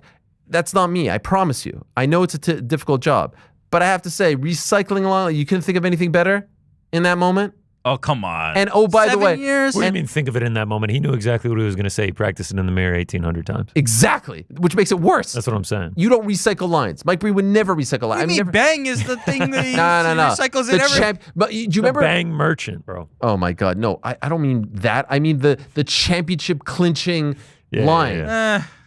No. I'm all right. No. 7 years is a long time. This is for you. No. That's not it either. A horrible Shout out to one. Mike Breen. That's not. What is it? Anything is possible. What No, did no, Tatum no. say? I can't believe we did it. Oh. You Mike, can do it. And then he said that anything. He copied. Yeah, he copied. No, he copied Kobe. I think it was. Oh, okay. Yeah. I'm getting chills because I remember he said. Here's what he said. This is what he said. This is what he said. Listen. This is what he said. This is a true professional. Let me one second. Give me a second. This is Mike Breen. You telling me this is recycled? Wait. This is. Listen. The Thunder have taken the NBA by storm for the first time. Come on. The NBA champion resides in Oklahoma City. The Thunder have taken the NBA by storm. Is that not class? Wow. Stop it. What Stop a it. How call. dare you? For the first time, the champion was to beat the champion. And by the way, not to get literal, but you don't actually have to knock him out. Like to be the champ, you don't have to actually knock out the defending champion. You can win via a multitude of ways. Would you felt better if he said to be the champ, you got to beat the champ? 1,000%. No, I even because said you that in my said tweet. it's recycled regardless. No, because that's paying homage to a historical line uttered by one of the greatest of all time, Ric Flair. To be the champ, you got to beat the champ. I get it. And you know what would have been a great line? If the Jays would have won, to be the champ, you got to beat the champ, and they just did, or something like that. Now you're modifying it to make it your own. But you literally recycled the line that you uttered for a regular season series 7 years ago. And oh, by the way, what you said was actually factually incorrect. I mean, that, to me, grounds for dismissal. And also, I'm just glad you're not taking this at that. Also, I'm just glad that Bro you're got taking this a route. raise and a contract extension. Also, then after there are accusations that you are a homer in the national broadcast, Miguel Rojas hits the home run to tie the game. He goes, the call is, no way. Akin to my son reacting to when I show speed, beats a football player in a 100-meter dash. That's the reaction. And now he's acting as the cheerleader and the MC for the parade. I mean, talk about integrity being questioned. John Anik, all-timer, Leon Edwards, Kamara Usman, he said no way. What, the cut from the same cloth one? And then when he lends the head kick, he screams no way. Yeah. No way does not feel like it is biased in either direction. Sounded to me like no way is disbelief. A guy reacting I can't because believe he was this so happened. happy that they just tied it in the top of the ninth. That's what Yeah, it's, I that's what will it say sounded this: I do know that it sounded like that to you. Yeah, yeah. That I Yeah. definitely know. I mean, What's I Joe know that Buck's for quote? sure. It's just like, my least favorite team is your Yeah. favorite team. No, I know. Yeah. I know. By the way, I am very aware that this is all stupid and irrational. Yeah. And that's the beauty of sports. But I watched. I was perturbed yesterday. I'm okay. I was with annoyed. with the team's commentary doing the parade. That's fine for me. I watched Even though they're national. They acted like jackasses yesterday. I'm sorry. They embarrassed themselves. They did. Kike, you see the Kike thing? The guy's walking I around there didn't cutting see promos like he's the main character. Like, bro, you got an A in the group project. You did nothing. PK Hernandez. Yeah, you did nothing. You did. You I don't know almost. if that's true. You almost had the game-winning run go over your head, and Pies helped you out. I love when I don't the know, ancillary characters act like they contributed. That's my favorite part. That's my favorite part. Did he not I love, contribute? I What love were his Mark stats? Madsen. I need a stat line on Kike Hernandez. Wait. You didn't love Mark Madsen dancing like a fool on the stage, even though he did nothing? You didn't love that? That's not your favorite memory of the Lakers? That's him. That's him just kind of being a goof. All right. Yeah, that's the point. He didn't do shit. All right. He didn't even play. This guy ain't cutting promos. Kike Hernandez batted 222, 4 hits, In that series, 1 RBI. 222 wasn't so bad, by the way. No, I'm seeing 3 RBIs in the World Series. Bro, I'm looking at it right here. He had a home run. He had an RBI in game 1. 4 hits. Where is it? I'm seeing 5 hits. Ah. 5 hits, 3 RBIs, 1 home run. So he was all right. First of all, that ain't great. Nah, that's pretty good in that world. If you want to shit on him the season long, he hit 203. That's tough. Yo, season long 2 or 3. I mean, 203 he's hovering around the Mendoza line. He's literally Speaking of bias, a single A. Jessica batter. Mendoza got some bias. Yeah, that was a tough one. That was a tough one. I saw that. I saw. What was it? Was it the Davis Schneider leadoff home run? And she's like drinking. She's like, and then she's going over to like pick something up, and she's like you could tell how mad she is. Oh, yeah. Does she have any ties to the Dodgers? I'm pretty sure she's like LA born and raised. Ah, okay. Could be completely wrong. What did Boog say? It's just I like Boog. I love Boog Shampi. Yeah, he's the man. He just hit like a back-to-back Dodgers World Series champs. It just wasn't. That's what anything Ariel crazy. wants. He wants no bias. Just call it as it is. By the way, back-to-back bullshit. The Blue Jays should have won. I'm Joe Davis signing off. Yeah. World Series Game 7. That would have been the call. Yeah. They stole it. Stolen series. Stolen title. Oh, man. One of the greatest ever. Tom Cheek, when Joe Carter hits the home run in 1983, he goes, "Touch them all, Joe. You'll never hit a bigger home run in your life." And then I think it was Sean McDonough as he's crossing home plate, he says, "The winners and still champions, the Toronto Blue Jays." And that to me is like referencing the fight game and still, because they went back to back that year. That's, This is truly the moment I have been waiting for. that would have been more appropriate. Anyway, what else, Frank? What else? Yeah, what else? Jesus Christ, that was all from one super chat. JP is such a hypocrite. Don't Yes. want to do business with Davis, but also constantly running after Connor for a fight. Double standards. Call it as it is. Okay, this is an interesting one because I've actually gotten some heat for what I said at the beginning of the show, and I wanted an opportunity to address it. What's interesting to me is like I'm seeing some. Actually, one boxing guy texted me about this, like really aggressively, calling me a shill and all this stuff. First of all, I'll repeat the same thing that I've said a million times. Never been paid once by MVP. Was going to get paid by Netflix to do this card. All that stuff and more. I could keep saying it till I'm blue, and people won't believe me, but that's fine. I willingly always offer up this information, and you guys know how I feel about it. But the point is, these boxing guys, were they upset when Tank Davis fought Lamont Roach? Were they upset when he fought Ryan Garcia? No, of course they weren't upset, because they've sort of chalked up, there are questionable characters, there are bad apples and all this stuff in boxing, and it is what it is. Mike Tyson was a convicted rapist. And so they don't like the fact that Jake and MVP are saying the reason why we are pulling the plug on this fight is because of this guy being a bad dude. And they're saying it's disingenuous that, hey, look, the ticket sales weren't great and you're now using this as an excuse. Do they think that they planted these stories? Because 2 new stories came up since the fight was announced.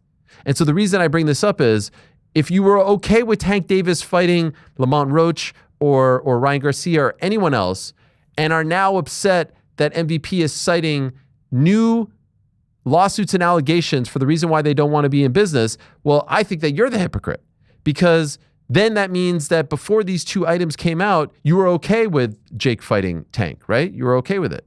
You were okay with him resuming his career, Tank Davis, and all this stuff. And so now you just feel like, what? You feel like because the ticket sales were bad, that's the only reason why? My take is MVP had to make a decision about whether or not they wanted to be in business with this guy. And they said, just like everyone's okay with it, we're going to be okay with it. And then 2 new things come up in the midst of the fight promotion, and they say, you know what, this is a bridge too far for us. Now, Do the ticket sales have anything to do with that decision? I don't know. I asked Nikisa that question. He said it was going to be a very profitable event. I invited him to come on the show. There's a lot going on. He said he would come on once they find the opponent. Great, and we'll talk more about it. But I'm not. I have no reason to defend this fight. Defend the cancellation of the fight. No reason whatsoever. I mean, my only opinion is, I think they made the right call. And by the way, whether that call is because the ticket sales weren't good, they made the right call. And whether that call is because they feel like they don't want to be in business with a guy when they're in so, they're so invested in women's boxing, they made the right call. Ultimately, it was the right call. Now, you may have an issue with the reason they're giving. That's fine. But who disagrees with the call? So ultimately, like, what are you mad at them about? You're saying that if I'm trying to figure this out, you guys were okay to do business with him 2 months ago, and now because ticket sales are bad, you're using this as an excuse? I can understand that, but there are 2 new allegations. If there wasn't anything new and they pinned this on his previous rap sheet, then I would say, yeah, that's complete hogwash. But 2 new things have come up. 2. Not 1, 2. So I think it's a little bit different. What do you guys think? I understand where they're like to grandstand on this after, like, let's call it what it is. When they did the first press conference, Jake Paul's like calling him out on this directly. Like he's using it as part of the fight promotion. So to then come out and be like, well, we don't want to do business is a bit disingenuous, and it's an opportunity to grandstand when we knew who we were doing business with. Like, nobody was confused about who Tank Davis was. So I understand the implication while also understanding what you're saying, which is, yeah, this was the right call, and I absolutely agree with that. There's no way you can go through with this, and there's new things that have developed, and I think you should stand down and not try to do this again. But I also understand if somebody goes, well, you wanted to do business with him before, and now you're using this as an opportunity. As I said, Jake Paul was like using this as fight promotion at the first press conference. Yeah, I don't know. Ultimately, I would love to talk to him about it. I understand what you're saying. We're actually going to have a conversation about this tomorrow on the program with one of our guests. Lou DiBella is going to be in studio tomorrow, and I'm looking forward to that very much. We'll also talk to Michael Chandler, and we could talk to him about this news. One other guest in the works as well. But this is the thing. For whatever reason, the conclusion that everyone always jumps to is that, Jake's fixing his fights. Jake's this. It's always the negative, and I get it, and that's something that they have to work towards. I think what they're doing in boxing right now, and I'm complimenting John Martin. I have no it's not always the worst possible reason that you may think. I think giving all these incredible women like Tam Tebow, like Chantel Cameron, like Amanda Serrano and Shernika Johnson and Alicia Baumgartner and Savannah Marshall, like these are the best of the best in the sport of boxing. Giving them a home to fight and fight on big platforms is very good. I think it's a great thing.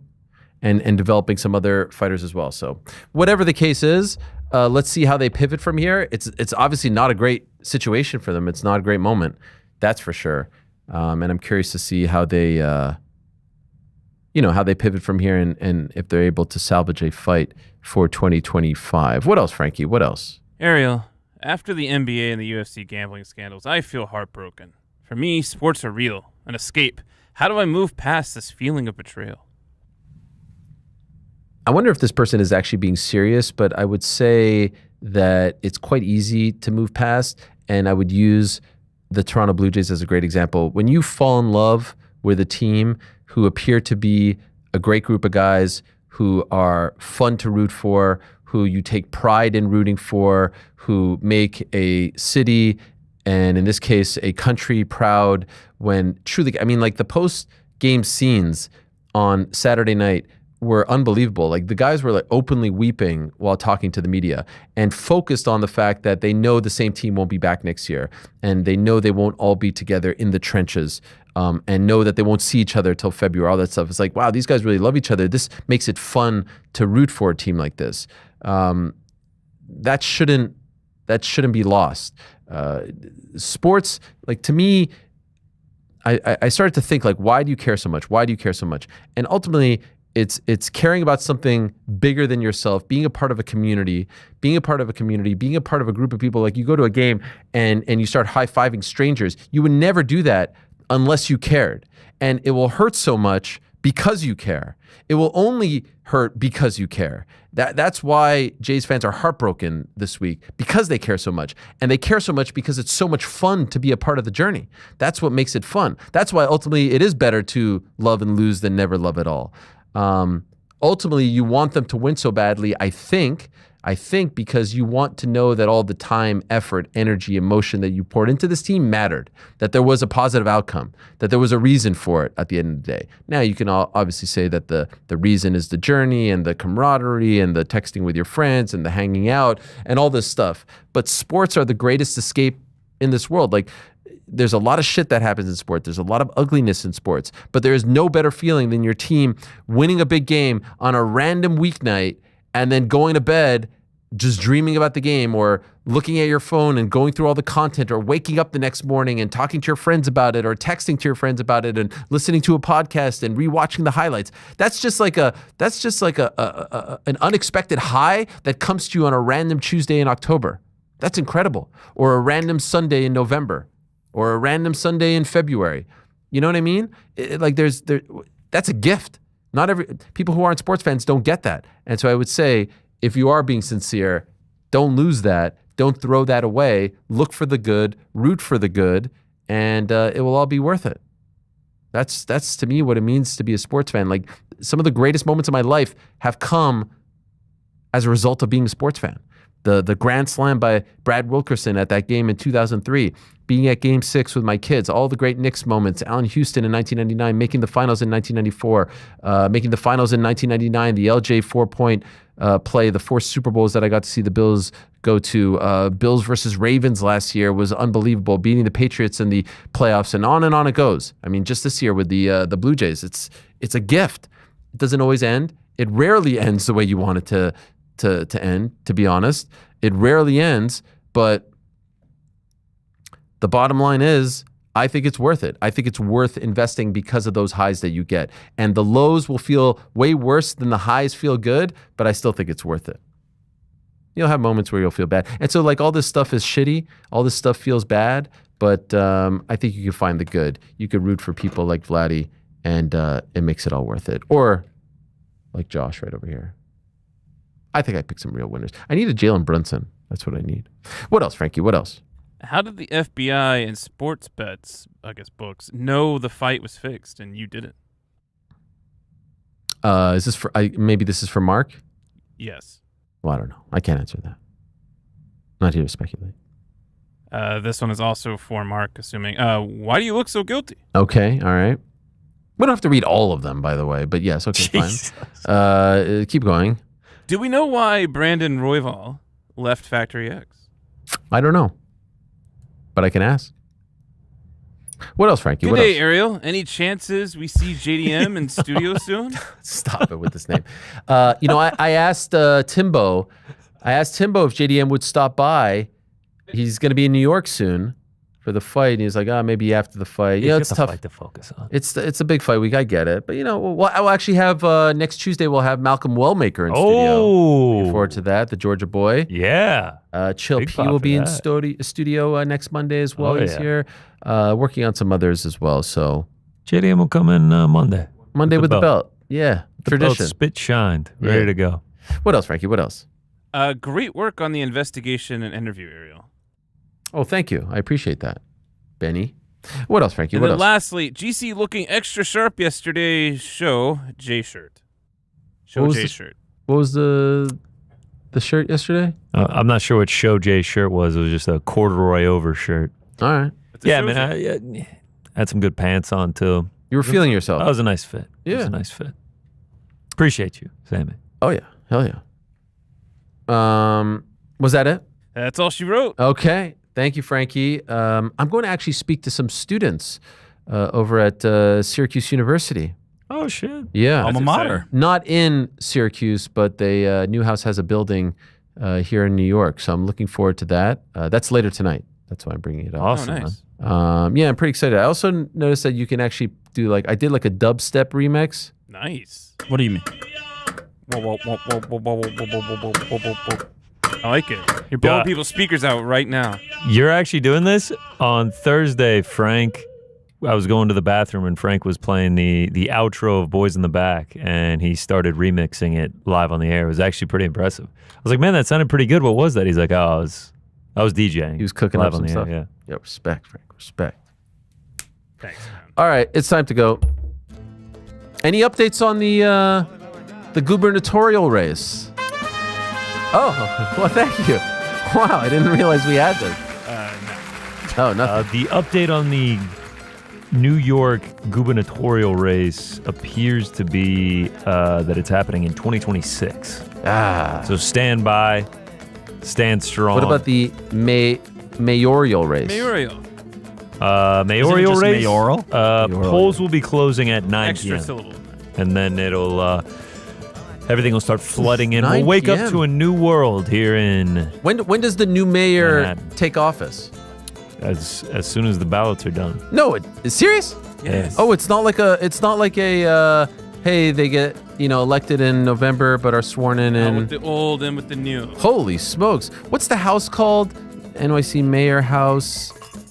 What's it? It's called Gracie Mansion. Oh, your mic's not on, so you don't get credit. What's funny is it's actually on.